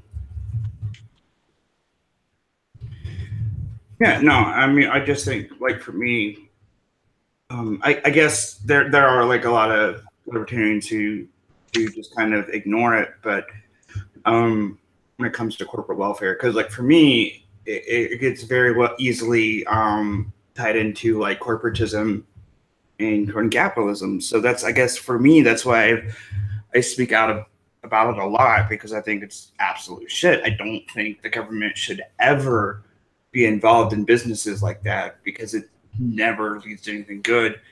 But there are a lot of libertarians that do, just because it's a business, kind of try to justify it like businesses can do no wrong or something like that. I'm sure people have actually seen some libertarians kind of making those kinds of arguments before. I can't be the only one. Yeah. No, I've definitely seen that, and I think, I mean, part of that is, it's in fairness to those libertarians, generally speaking, when it's direct corporate welfare, where it's real cut and dry corporate welfare, and it's like, tax loopholes or subsidies or any of that, they're usually pretty good. It's the indirect stuff that they're bad about when they can't quite define. Mm-hmm. Well, the government bought that from them as a customer, and that makes it okay. And it's like, it's the same damn thing.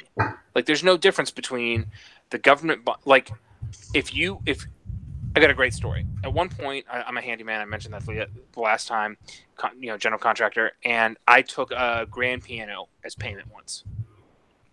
Okay. And the story behind the grand piano was the guy that I took it as payment from had bought it at a really good price for his daughter, and she was growing up and getting ready to go to college and wasn't playing anymore, and he was happy to be done with it.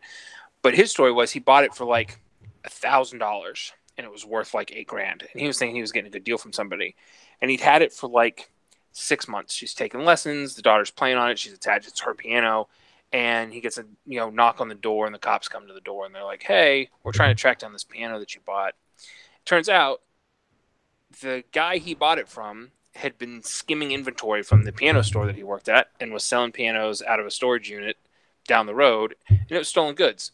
And so he had the option of paying retail or giving the piano back, because or theoretically doing jail time if he'd known about it.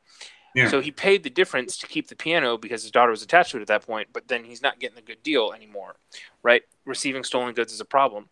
Well, anytime you get in bed with the government on anything for any reason, anytime you accept any of their money, you're receiving stolen goods. Now, you might be receiving your own stolen goods back, which in that case, more power to you. If you're getting a tax rebate or a disability check or whatever, that's refund. Like, that's you recouping your stolen taxes. Good for you. But if you're a company and you're doing business with the government, you're benefiting directly from stolen goods. And eventually, if you're doing that at a big enough scale, you're not recouping your own stolen goods anymore. Mm-hmm. But Tesla, but Elon Musk. Oh wait. Yeah, exactly. Yeah, fuck that guy. Okay, I was. Abby says from the chat. Going back to the corporate welfare thing was. Some people would say tax breaks / incentives aren't welfare, but in a society where everyone is forced to pay taxes, to not be forced to pay is preferential treatment and therefore welfare. So tax breaks or tax incentives are not corporate welfare if they're applied across the board. Mm-hmm. Meaning, if everybody can take advantage of that thing, great. Then but if it's preferential in any way, shape, or form, if it's preferential, then yeah, that's right. Yeah. Well, okay. I could see an argument against that as well, just because it's just they're stealing less from you. It sucks. You get somebody gets preferential treatment, but in the end, it was theirs to begin with. Oh, I'm all for any kind of tax cut ever. Exactly. It's problematic, as the socialists like to say, but anytime you can get the government to not bilk you for more money, more power to you, it doesn't change the fact that, it's problematic if it's not applied proportionally across the entire market. Yeah. I live in Texas. Rick Perry is notorious for corporate handouts and, no property taxes and no state income taxes for businesses to get them to relocate to Texas over the last 15 years. It's great for the economy here. It's great for those businesses. Like, it's a good thing. Meanwhile, it sucks for all the other places that are losing people because those weren't applied, proportionally across the states. Like, it's problematic that, the government can, even at the state level, the government can play games with the market and manipulate things that wouldn't naturally have occurred. Yeah. I mean, I think any kind of government manipulation of stuff like that is just, I don't know. It's a very, this huge overstep of the government, to kind of going into, the market and things like that and start playing favorites. And that's part of, you see it a lot with, politicians and stuff like that. There's always this, I don't know. You see there's like favorites and stuff like that when it comes into that stuff. This is where you end up in anarchy. Like, this is how you get there, is anything they touch is jacked. They can't, the incentives are backwards. They can't do anything right from the get because your first principles are screwed. You start from a bad foundation and the whole house is going to be crooked. It creates monopolies, Abby says, from that thing, like this whole... I'm actually going to give you an example for what you were going for, Josh. In my state, Massachusetts, probably a lot of you are familiar with the FanDuel and the DraftKings, the daily fantasy sports. These things operate pretty much tax-free. I mean, you know, everything's taxed outside of the fact, obviously, but places like New York and other high-tax states have banned the service from existing, and I think the reason why it still exists in Massachusetts is because a lot of the politicians have stakes in the DraftKings company. So they kind of go on your playing favorites, like that industry is allowed to. Oh, I mean, it certainly can lead to monopolies. But if we take, like, for example, when the Obama administration started their war on coal and natural gas, renewable energy is only like 8% of our total intake. It's just not. It just is entirely contextual. That being said, though, it definitely really hurt like the coal industry. All that welfare that went to renewable energy. So, it hurt coal and benefited natural gas more than any. Like, back to the unpredicted consequences of government welfare. Like, all of a sudden, natural gas is super stupid cheap because they've got more natural gas coming out of fracking than you could possibly do. And why are we doing why are we doing horizontal drilling and fracturing to get oil? Oh, because coal's super expensive all of a sudden, and we're having to re-drill the existing wells because we can't go drill new wells. So we're doing this crazy technology thing. And, oh, look, one of the side effects of that is abundant natural gas that's all of a sudden super cheap. And, so renewables are cheaper compared to coal because the government subsidizes all of those. But natural gas is astronomically cheaper than any of it because the side effect of reducing coal is you make other processes more economical. And oh, look, side effect that you couldn't have possibly seen coming, natural gas is now super abundant and really cheap. Yeah. Real quick, Shane, you still there? I gotta pull this thing up. Oh, yeah, I see you. From the chat, somebody said, Shane, if she's cooking, I request egg rolls. Well, then I told him that. I see. Yeah, I see. Yeah. She cooked rice and beef stir fry for dinner, so close enough. But okay. What I want to do real quick now is I'm gonna start reading some tweets. You guys did the whole taxation as theft thing while I was gone, didn't you? Actually, I mean, we kind of bounced around the whole thing in general. I don't think we've actually focused specifically. I think it's just kind of an overall theme. But what I was going to say, what I want to do real quick is actually going to help tie into that. Is I want to start reading some of these tweets that people were responding to on the polls. You want me to send you my Twitter fight with that guy from the other day so you can pull that up? Yeah. Go ahead and post the link into the chat. I'm gonna read off some of these things and we can kind of discuss as we go. It'll give me a chance to kind of read it real quick too before we talk. Excuse me. So this one tweet I want to read says, if you eliminate gift tax, the government can't tax you for giving money where you'd like to give. As long as they tax a gift, they have complete control over our tax value. Where's the accountability? Estate tax is double taxation, and it's bullshit. Thoughts? Dad. Duh.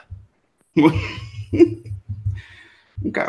Yeah, there's just like a whole bunch of things. Like I want to read out some of these and just see what people got to say. Like if anything stands out to somebody, or it kind of brings up another point they want to go into. Can I say Someone one person thing said about the estate tax and the gift tax and the inheritance go for it. tax and all that dumb stuff? That's money that's already been taxed over a lifetime. You do realize that, right? Yep. Oh. Yo, Doug, I heard you like tax, so tax on your tax, and then after you did it, we tax more. So But I mean, think about how many times a dollar gets taxed. Income tax, sales tax, inheritance tax, property tax. That's a good point. That's a great point. Every time the damn thing moves. Yeah. That's gonna look real good. Here's a comment. I mean, I got a lot of these where people are like, well, you didn't mention this tax, or you forgot this tax. Like, first of all, you get 4 options on Twitter. I had to make some choices. So I didn't forget anything. I just couldn't add certain things. So this one person says, we don't got 10 hours to go over every single tax. Yeah, right. It says you forgot the inflation tax. And I was like, I didn't forget. It's got 4 choices, but they said An inflation tax. yeah, inflation tax is what I want to talk about because I several people said inflation tax, but not one person explained what they meant. And from what some other people were saying, it sounds like everybody had a different concept of what they meant. And does anybody like off the top of their head have any idea? Like, what is your personal definition of what inflation tax is, if you've heard of it? You basically tag the depreciation of dollar. Oh, I didn't even hear it. Like it. Hello. You got echoey. What was that? I said, are we basically taxing the depreciation of the dollar? That's what it sounds like. What people are talking about. I've never heard of inflation tax. Oh, here's somebody. And Abby says from the chat. Is everybody still there? Yeah. Okay. Yeah. She said, is state tax double taxation or the federal tax? Both. I mean, say that again. Is it state tax what now? Is state tax double taxation or is the federal tax? You mean the death tax, a state tax? No, state. Like your state taxing, like state. Two different state income tax, federal income tax. Like, is the state tax you have a double tax, or is the federal tax a double tax? Both are. Okay. There's also a city tax and county tax. So there's That's also insane. there's also a square foot tax and how many sheep square tax and. When I was in Taiwan, there was an engine tax. Oh god. Here's one. Engine tax. Engine tax? Oh my god. So we drove a 3-liter V8 engine, and we were taxed at $100 a month. Driving. Yeah. Wow. One sec. Okay. First off, it drives a V8 in ton. That's why, yeah. Here's another comment. Property and estate tax. Sorry, I almost said tax. That's not what they wrote. Property and estate theft. Good on this guy. Are equally the most egregious of thefts because they are both repetitive. Like it's continual. Like you have to constantly pay your property tax. Estate taxes aren't repetitive. You pay it when you die. I found that one a little confusing. The estate part. I think maybe he meant to say income. But well, I mean, it could be like estate as in generational. So you die, you pay it, pass it on. Kids die, they pay it, they pass it on. Okay, I think I can kind of see where he might have been estate thing. Yeah. Okay, here's another one. Income tax. Would be this person's first choice for what to get rid of. But wouldn't it be nice if governments funded themselves with their own revenue streams? No. Wouldn't it be nice if governments just went away? Yeah. I mean, no, I think that this person was making a joke, like not being I mean, we talked about the voluntarist sort of privatized city. Have you guys heard of Sandy Springs, Georgia? Wait, say it again. Sandy Springs, Georgia is one of the most privatized cities in the country. Okay. Elaborate though for the audience. They basically contracted out a lot of their services and operations to local corporations. They only have a handful of companies that actually are full of services and operations that are still operated by the city itself. And it's a thriving city that is mostly privatized. And we talked about like what if you run a city kind of like a business?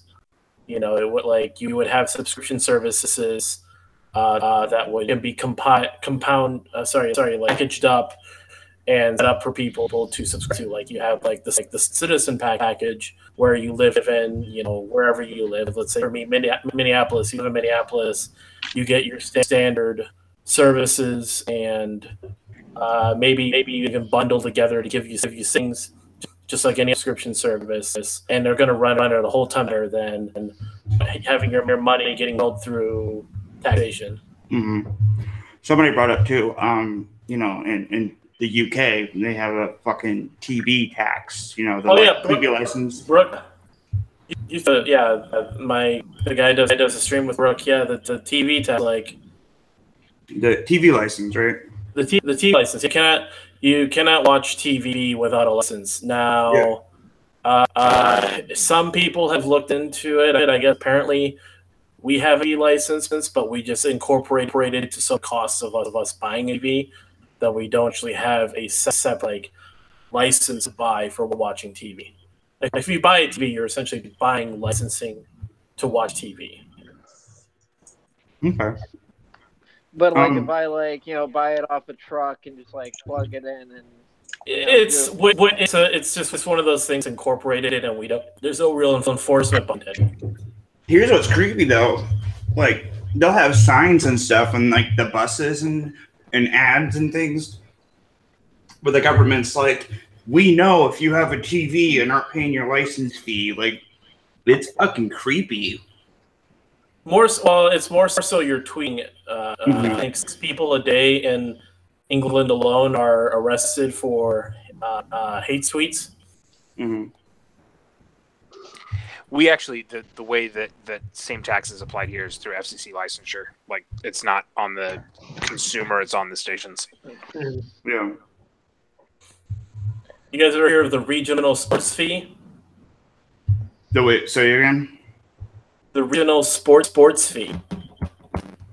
Regional sports fee for what? I think I have for baseball. Let's see, sports fee. Certain TV subscription companies have, like Comcast, DirecTV. Certain broadcasters have what's called regional sports. I think that's a federal level fee. I know in Minnesota, it's certain regions. It's like $4 a month. Other parts, it could be $10, $15 a month. It's a fee for your sports programming, I think. Get the fuck out. It's like blackouts on baseball games, like the local baseball game. You can't watch it on TV because they want you to go to the stadium. It's under all that stuff. Yeah, so you look at like any of your Comcast, DirecTV, network stuff, you'll see a regional sports fee on there. Okay,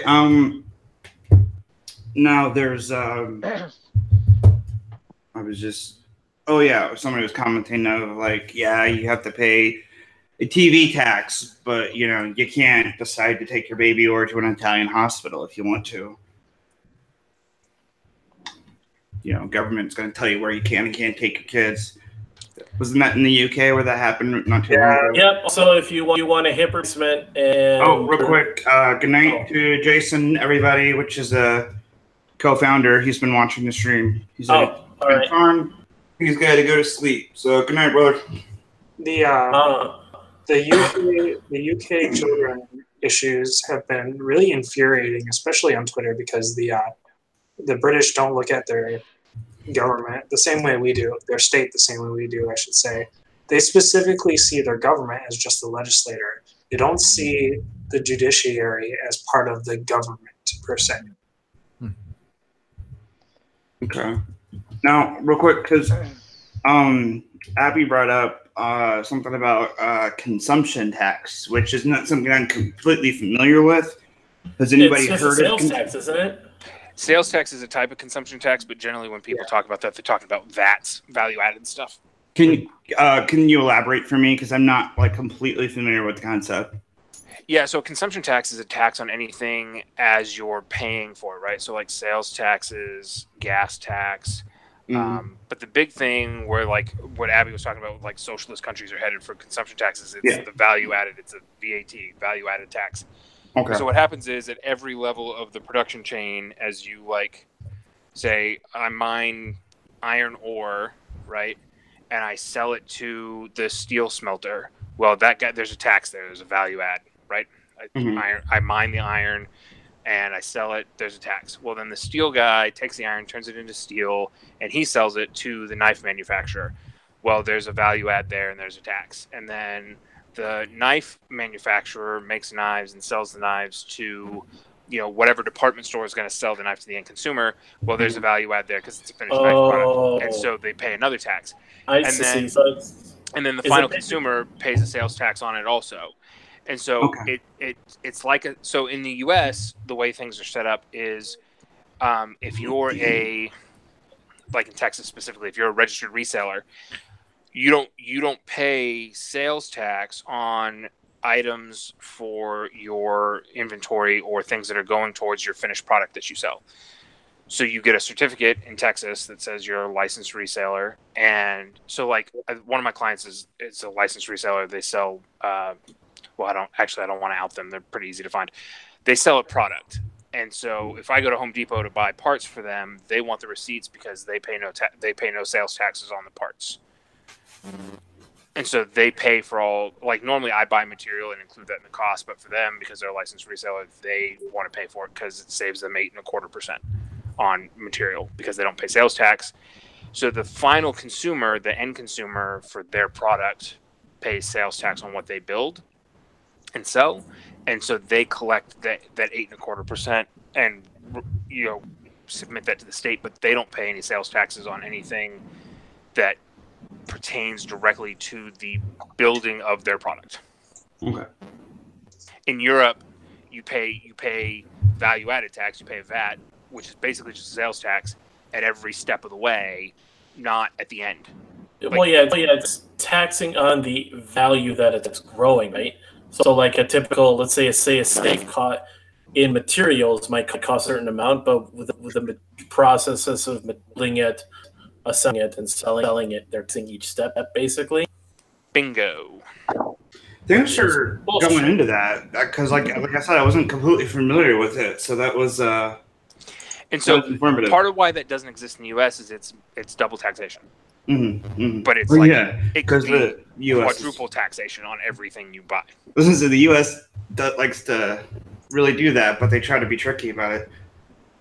They try not to just out and out do it where it's super obvious because technically it's like I said, they're tricky about it. It's unconstitutional if you want to make that argument. Okay, here's another comment from the polls. I'd like to expand on income tax argument. With the income tax, government tentacles reach into every aspect of our personal lives. In business, they result in companies needing armies of accountants to comply, and these costs are passed on to individuals and price of goods and are a hidden tax. So the argument that the argument that this person is making is, income tax, like you're already getting taxed on your income. Now, businesses have to pay these taxes too, and they have to employ more, people and accountants to comply with these different tax codes. And that actually ends up rising the cost of materials and products that they sell because they have to, employ all these extra people to comply with tax codes. So in a way, like it's kind of like a hidden tax. You're actually having to pay for companies having to try to comply with these tax codes. So does anybody have a comment on that? Would you say that that's a fair argument? Not a fair argument?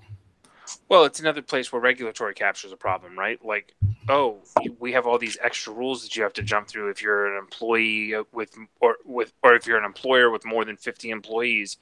Like, it's just another way of saying, oh, yeah, if you already have 50 employees and you can afford to do all the paperwork to get there, then you're good. But getting over that hump is going to be super expensive and super hard to do in retrospect. Like, now that we've got there, we're going to close the door behind us. Yeah. And that's one of the ways they do it is, hey, we're going to regulatory burden your ass. Mm-hmm. Yeah. No, it's for anybody else on that. Hey, Shane and Nico gotta leave. Okay. Yeah. Hey, guys. Happy Supremacy. Thanks so much for joining us. Real quick, Shane and Nico, do you guys want to plug your YouTube channel real quick? Go ahead. Oh, I have to do it? Yeah, you have to do it. You're the man. Go do it. Okay. So yeah, just check out Happy Supremacy on YouTube. We just did a live stream with Ian Miles Chong. So nice. Cool. Thanks for joining us, guys. All right. Yeah. I know we didn't talk that much. To talk. It's fine. It's a big panel, so yeah, we'll have to get you on when we have a smaller group, so we can have some more like in-depth conversations. Yeah, it's great seeing you guys. Good night. Yep. Good night, everyone. Bye. Bye. I'm actually gonna head out as well. So. All right, Pat. Yep, and Pat, thank you for joining us too. It was actually really, I wasn't expecting you to come by, so it was nice seeing you again. Yeah, no problem. Anytime. Awesome. All right, good night, man. Bye. Okay. Good seeing you again, Pat.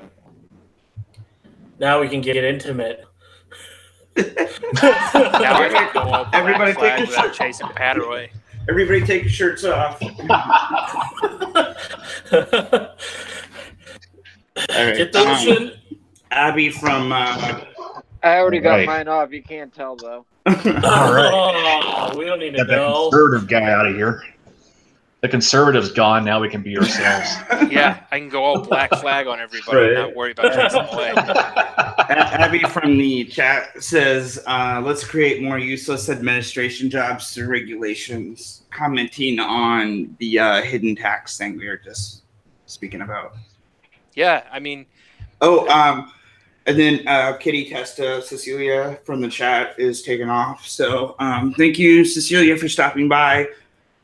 She was actually the one that was talking earlier about the crypto conversation you guys are having. So Cecilia messaged me on Twitter. Sometime we'll set up a live stream where I'll get Eric on and we can actually just talk about cryptocurrencies more in depth. by the way, for anybody that might have, Yeah, for we got anybody that might one have every missed other it, day now, right? What were you saying, Eric? What? I was saying, if for anybody that might have missed it, I posted a link to the IRS guidelines on crypto. Oh shit! Yeah. It's in the comments. Yeah. Like right at the beginning where we were talking about that, and she was like, "Well, that's not how that works." I had just read them like 2 days ago. The IRS guidelines. They've got a website that's really clear. So I linked to that. It's in the like scroll way up on the comments. I think it would be good to I'll try to get like a few people too, like that are very involved in cryptocurrency, and we can have a whole stream just talking about cryptocurrency in general. By the way, I'm not super involved. Yeah. I know enough Yeah. to get myself in trouble. Yeah. And so I know I'm happy to talk about it with somebody else. I know like some people who are very heavily involved in it. And then I don't know if I would really go as far to say they're experts, but like I would like to get some people who might be at least, kind of close to that line of being experts, where we can get people to come on the stream and ask questions, and be like, people that might want to get into cryptocurrency and stuff like that. That would be a fun stream to do, honestly. I'm still kind of reading through some of these comments on the polls. One of them is oh shit! No wonder that was so funny. It's you, Eric. Which part of it? I was like, this comment's hilarious. I want to read it, and then I realized it's you. It's like you said, it's funny. All the anarchists have their priorities straight, and the rest of the liberty crowd is confused. Yeah. I was going to read that, and then I just realized that was you. I was like, oh, no, yeah. I mean, obviously, that's my opinion, right? Like, I was actually going to read it because it was like, I thought you would find it funny. And yeah, I do. You. That's why no wonder. I tend to have a pretty good sense of humor about being like full on anarchist because if I didn't, like, I would want to shoot myself every day. Yeah. Well, and I would say too, because I mean, like, even you and me, I think there's probably plenty of stuff we probably wouldn't like full on agree about. But like you have a good sense about it, like you're able to speak your mind without being what's the word? An asshole? Yeah, without being an ass. You're not looking down on people for having a different opinion, which is nice. No, I'm aware of the fact that I'm a crazy person. Like, I'm a fringe radical, and I know it, and I'm okay with that position. Yeah. And I'm glad to clown people on Twitter when they really. I mean, and I know you are too, because we've joint clowned on people before, so it happens. I'm happy to clown on people when they deserve it, but in a nice hey, let's have a polite conversation and let's kind of look at each other face to face on the live stream and let's actually talk. It's way easier to be nice to people that way, mostly because I've got more than 200 and whatever characters, 240 or whatever it is. 240 characters. The only point is to get off a good shot. It's, you better have a decent left cross. Yeah, yeah, and I mean, for me, the description I always give myself is I'm a minarchist with ANCAP tendencies. Which, by the way, I think it's a fair position to hold. I think being able to say, listen, I get the philosophical arguments and I see their value. I just don't understand how you get from here to there. I think that's a fair argument. And this is something I always tell people. It's I'll be having these arguments with people, and it'll go on, and they're like, blah, blah, blah, ANCAPs. I'm like, I'm not an ANCAP. I understand the philosophy. I agree with what a lot of ANCAPs have to say. I think, and even if I don't necessarily agree with certain arguments, I understand enough and appreciate enough of the philosophy that I can actually argue on behalf of ANCAPs, with people that don't agree with them and actually argue their side really well, because I'm I understand what they're saying. I'm not entirely on I think I would say the best way I would put it is I feel like for me, the whole ANCAP thing would be the goal. I feel like minarchy would be more of the pathway, if that makes sense. Yeah, I tend to be, well, I'm an unabashed collapsitarian. Yeah. I don't think there's slow landing to this thing. I think it goes the way every empire goes. They go quick and ugly. Yeah.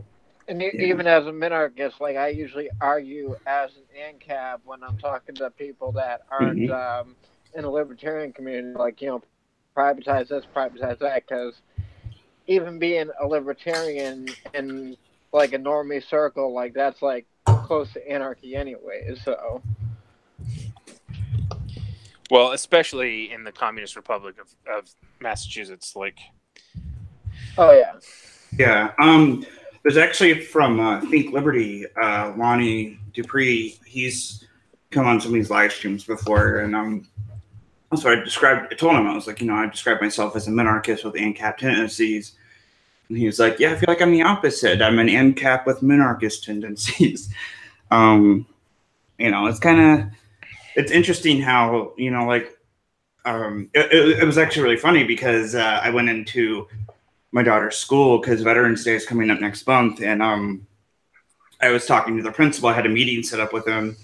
And it was about the day after Thanksgiving, the day after Veterans Day, I'm going to my daughter's school. I'm going to be there for 5 hours. I'm going to be going around from classroom to classroom, bringing a bunch of my Army stuff and showing the kids and letting them ask questions and talking about the military and stuff like that. Just kind of, I don't know, a Veterans Day thing for the kids, so they get to see all this fun stuff from when I was in the Army. Statism Day. Yeah, Statism Day. No, it's fun because I actually I still have my gas mask. I have 2 Kevlar helmets. I have all these coins and stuff from in the military. I have my old weapons card and some money from overseas, and all this old military gear. So kids always like to look through all that stuff. So it's kind of fun to like go and show them all this neat stuff. But yeah, I was sitting there talking to the principal for a while, and he was talking about you know, just like his frustrations with like politics in general. And I was like, well, you know, that's why I'm a libertarian, because I'm like, you know, I'm looking at the left and I'm looking at the right, and I'm just like, sorry, I just don't see any sense on either side. And he was like, you know, I've been looking into libertarianism lately, you know, and he's like, there's the philosophy is actually pretty interesting, you know, and I find it interesting because the more I'm talking to people lately, my best friend, he voted for Trump, and I would say it was like last month. He's like, you know, I think I'm becoming more and more libertarian. Like every time I look into the news, you know, he's like, there's just so much stuff. It makes no sense to me what the right is doing. Nothing the left does make sense to me. It's like I'm becoming so disenfranchised with the entire Republican Party, and I'm like, well, that's how it started for me. I grew up very conservative, and I remain that way. I voted for Bush. I voted for Mitt Romney, of all people. Yeah. Yeah, no, like it wasn't that long ago that I was still conservative. But there was just so many things. Like one of the things that really pulled me away from it was like like the war on drugs stuff. I was like, why are you guys so like firmly against marijuana when it's nowhere near as dangerous as what you're insisting it is? You know, you're like, it was always these arguments of like, well, if it's legal and like, everybody's going to become a pothead and all this stuff. And I'm like, that's insane. They're going to let you sell drugs in school? Right. Yeah. All this crazy shit. And then like the whole, when it was illegal, there were exactly 0 potheads. So that's how that works. Right. Yeah.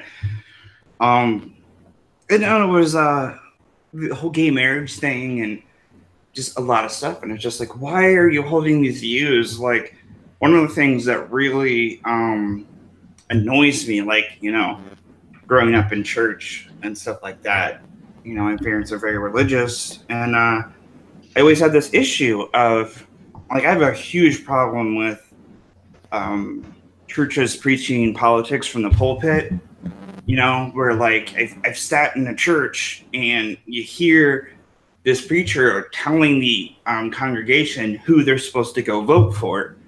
I'm like, that's messed up, you know? And I would have these conversations with these really religious people who are very, like, anti-gay marriage. And they're like, well, we have to vote for these people because, you know, if not, then they're going to legalize gay marriage and we can't have that. So it's like, okay, if in your mind, and let's say for the sake of argument, you know, being gay is a choice and gay marriage is wrong. Like, I disagree, but for the sake of argument, let's say you're right on that. How is using the state to force those people to not be allowed to get married, like, how does that actually do any good? Like, shouldn't you want these people to not get married because you know you're going to get them around to the right way of thinking, so they're going to make this the right choice? You know, like, you forcing them to not get married isn't going to actually like change anything in their minds. That's what I said. It's like, you can't use other force than to make them think you're a hateful bigot. Yeah, I'm like, you cannot impose your morality on somebody with force like that. You're not changing the hearts and minds of the person. You're saying you have to follow my direction, or, you know, I will violently restrain you, kind of thing. It's insane to have that kind of mindset. So that's what for me pushed me away from the Republican Party a lot. It was just like this just like very forceful. And then, like, it's funny because you actually see a lot of this from the left now, where, like, you will call me by my preferred pronouns or you're going to go to jail kind of attitude. And it's like, you should want people to come around to your way of thinking by choice, not because they don't have a choice. that they have to like think the way you want them to, or they're going to go to jail. Or just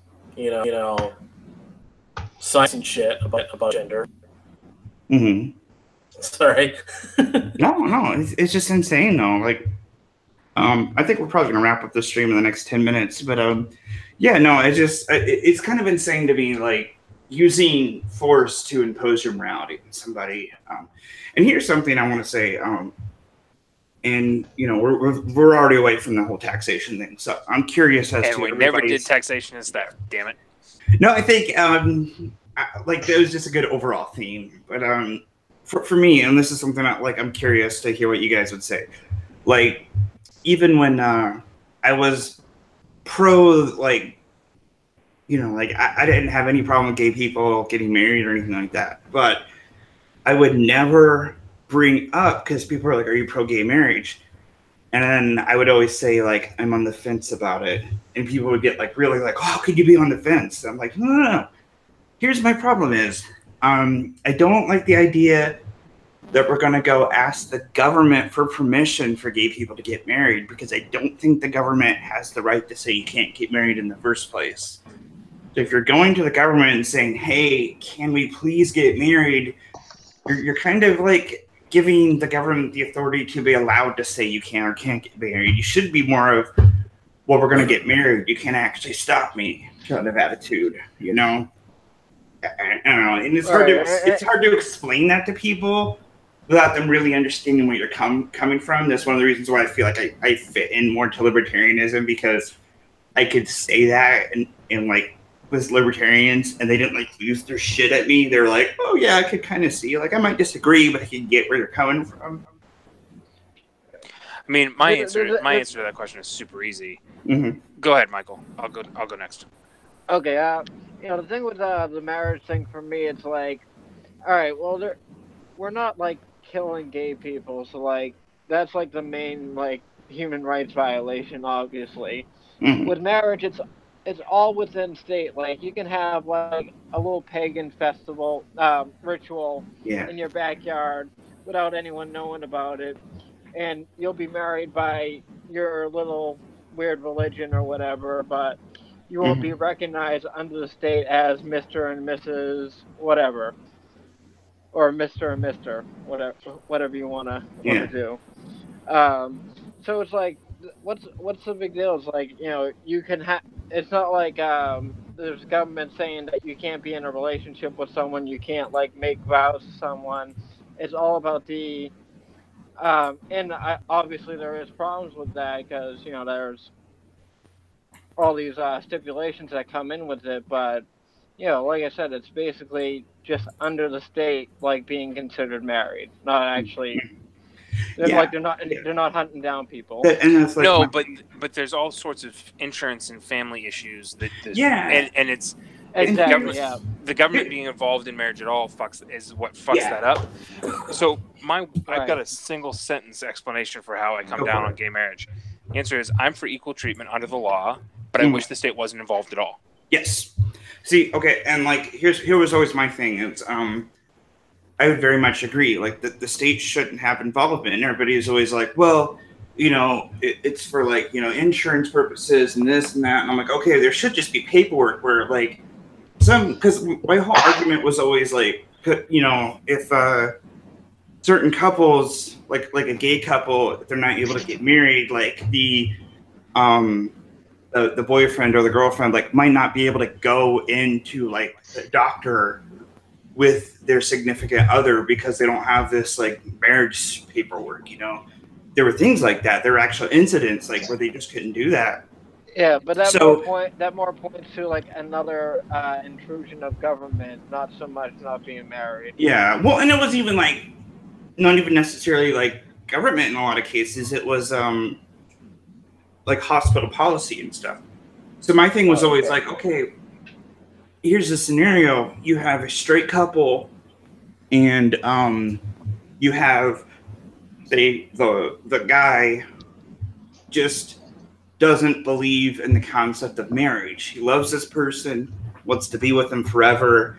Or maybe like they had some really bad like childhood thing with their parents And it's just like the concept of marriage, like just that's not something they want to do. You know, they don't want to get married, but they want to stay with this person forever. So now, you know, that's the government, hospitals, and all these people saying like, you know, you don't get to have these benefits of being married simply because you don't want to make that choice, you know?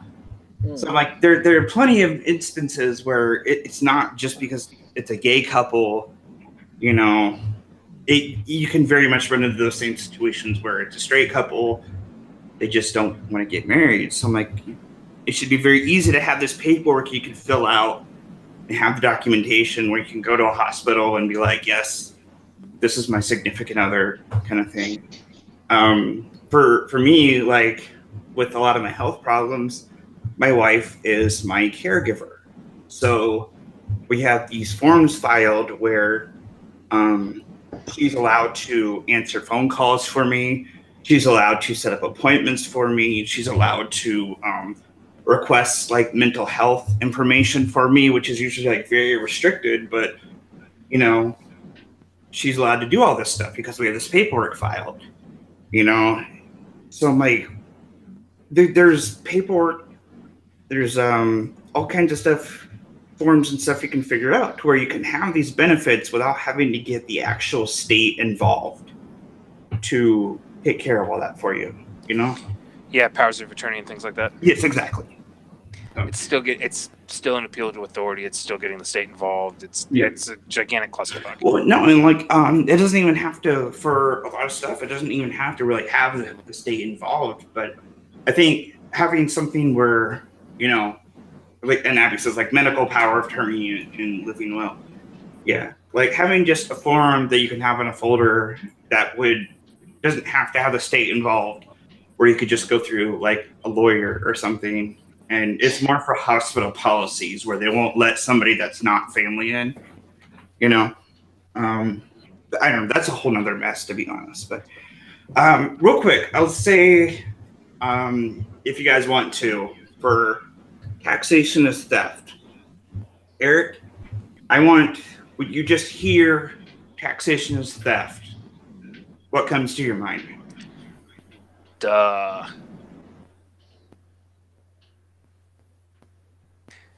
I mean, I think, duh, obviously. Yeah. Taxation is obviously theft. Duh. Mm-hmm. No, my deal with that, obviously that's been stuck in my craw for the last couple of days, is I got in a fight with some dude calling himself a libertarian who didn't think taxation was theft, and it was like, oh my God, you gotta be kidding. Mm-hmm. So, like, okay, let's not get too far down the rabbit hole. I would say I'm going to make the assumption that everybody here didn't always think taxation is theft. There is a point in your life where you kind of came to that realization, or there's something somebody said somewhere that changed your mind on that. Would I be anybody? I don't know if you heard what I was just saying, Eric. Oh. Okay, what I was just saying was I'm going to make the assumption that I heard. Okay, yeah. So I'll start with you, Mike. What kind of what got you to that point to where you kind of came around and decided, okay, yeah, I think taxation is theft? Like, what was your, I guess we could call it your red pill moment for that? I started going more libertarian after the 2012 election. Mm-hmm.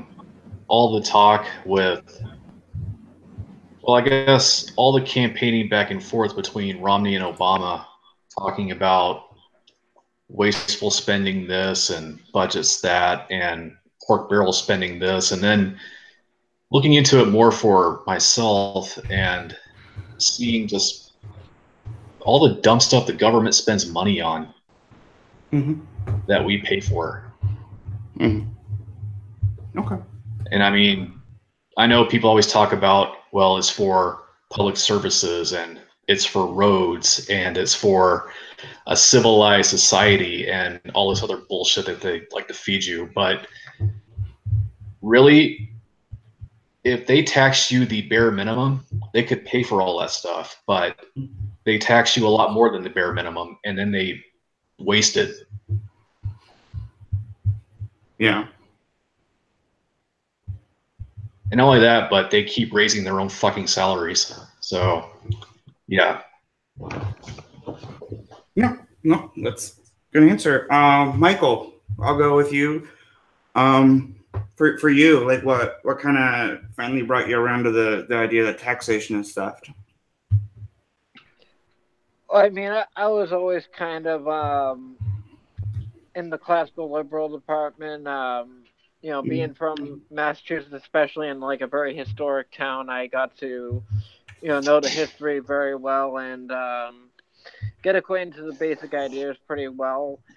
Probably about 2010 is when I really found like libertarianism, and I started hearing the whole taxation is theft thing, and to that whole new school of ideas and concepts of it. And I mean, I kind of just went along with it right away because I think I kind of came to that realization when I was 14 and I had my first paycheck, and I realized like, all right, so the government's going to get involved if I go to McDonald's for a cheeseburger, and the government's also going to get involved if I go to McDonald's to get, $120 a week from them.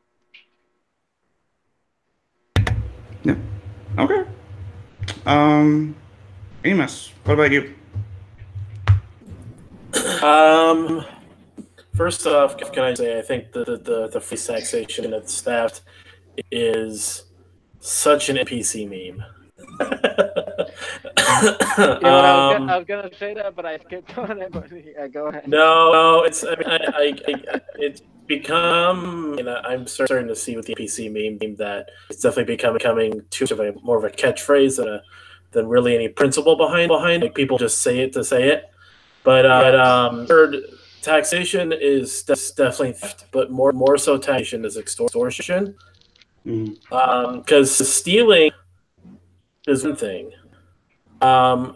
Coercion. I'll be right back. With threat of some sort of consequences would be like extortion. The mob comes down the block and says, "Hey, buddy, you got to pay up, or you're gonna have some trouble. We protect you. We won't give you certain services, and there might be some trouble." And you go, "Wait, what are you talking about? Just pay your taxes. You won't have to find out." At least the mob has competition.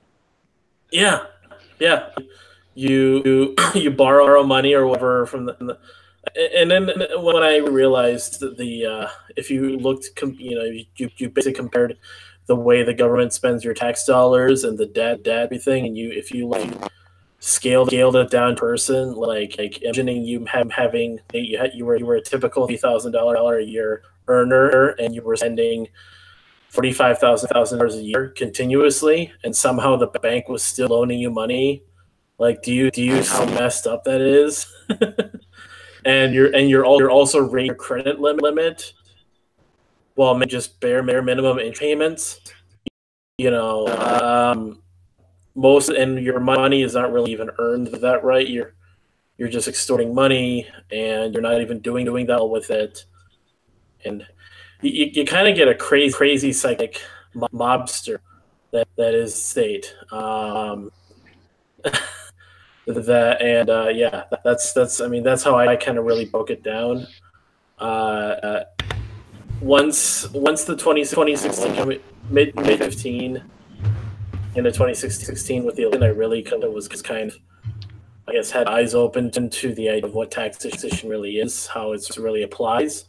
Because to be honest, just before I became a libertarian, I actually didn't vote in the Romney Obama election, and I wasn't wanting to vote either in this one because I figured politics was just a big sham, and if anything, like someone actually, so my friend Brooke, that you guys know, he asked me who I wanted to vote for, or if I even liked any of the candidates.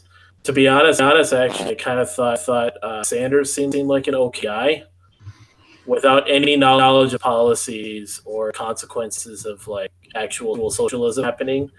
And once he really broke it down for me with that I was like, I'm a libertarian now. And that's I had I guess some more well-rounded view of taxation and how it's more than theft, but actually extortion. It's your action money to be in the neighborhood. Yes, it's the price that you pay to live in civilized society, because otherwise the only because without it, the only uncivilized behavior that will happen is to you. So yes, it is the price to pay for you to be in civilized society, not just in general, like it's some entry fee.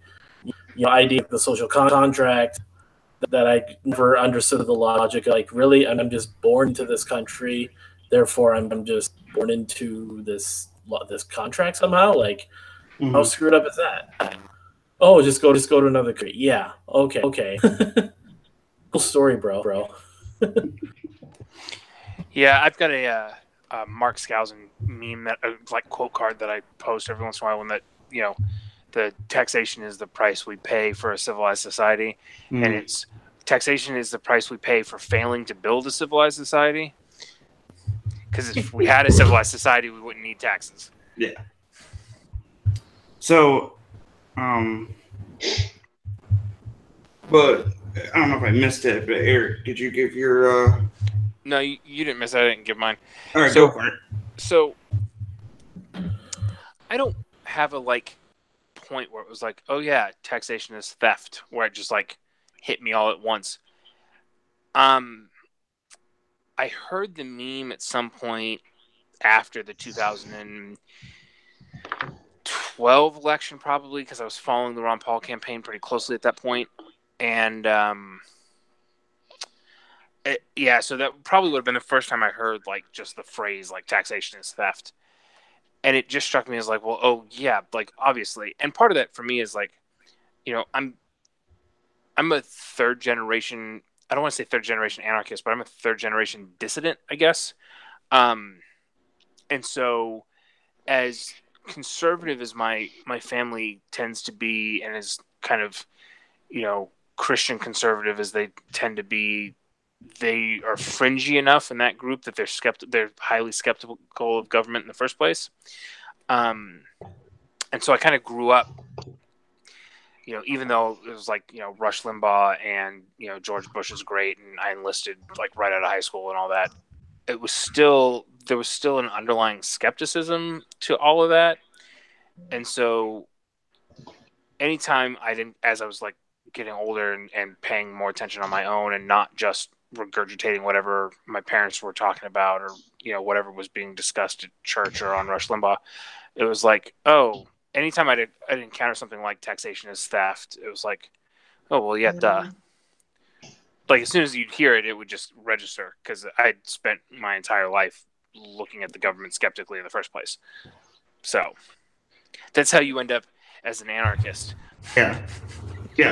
That's how you get where I'm at. I just wanted to say something on the whole taxation as the price that we pay for civilization. Now I'm kind of going to bring up a point by Sigmund Freud here. He used it about religion, and he basically said we don't really need religion anymore because religion was just kind of the training wheels to get us used to being civilized. And I think that's how a lot of people view government now, where it's like, it's the 21st century. Obviously, there are some crazies here and there, but for the most part, we've become very civilized. And you can credit government for doing that over the years if you want to. I'm sure that's pretty factual, but I think now that we are becoming more civilized, people look at that as, well, we don't need a central thing to make us civilized because we've already evolved to this form. But by the way, guys, we left, so I was about to correct before and say goodnight. He just dipped out. So Wait, what? No, sorry. Ginger Mike dipped out. Oh yeah, no problem. What I'm gonna do actually is because my whole red pill story is a lot longer. I don't think I can like really wrap it up very easy. So I think I will save that for another stream where we can get some more guys coming on and kind of go into more depth and stuff. I will just to shorten it up. It was just my time in the government, working for the government, and I saw like the waste and stuff. It really made me realize how much money the government just pisses away every day. And I was like, this is insane that we're taking all this money from people and doing nothing with it. Just throwing it in the fucking dumpster. Yeah. So yeah, like remind me guys next time we get on the stream, and I will go into depth because like you want to hear about some like government waste that'll just like literally just fucking piss you off. Or what's that? Or preachers and your interview. Just kidding. No, dude, you want to have me come on and tell it there? That's totally good. That would actually. No, you already come on and told us. Did I tell it to you? Because I know I told. You told us about the healthcare stuff at least. Oh no, this is a whole different story. I know I talked to What was the guns getting shipped from one place to another? Oh yeah. That was it. Yeah. So I told you about that part. Yeah. But yeah, so well here, you know what? Well, I'll go ahead and end the stream, and if you guys want to stick around, like Eric, if you want to hear it, then I'll tell it to you real quick. So I'll go ahead and end the stream. I want to thank everybody that was watching. You guys have been a great audience. Thank you so much for everybody being so active in the chat. It was really good. Thanks so much to this amazing panel. And Wednesday, Mike will be doing his usual current event stream, so tune in then. Good night. I think I will be there. Yep, awesome. Sounds good. I'll probably be there too. All right, All good right. night, everyone. Good night, folks. Shit.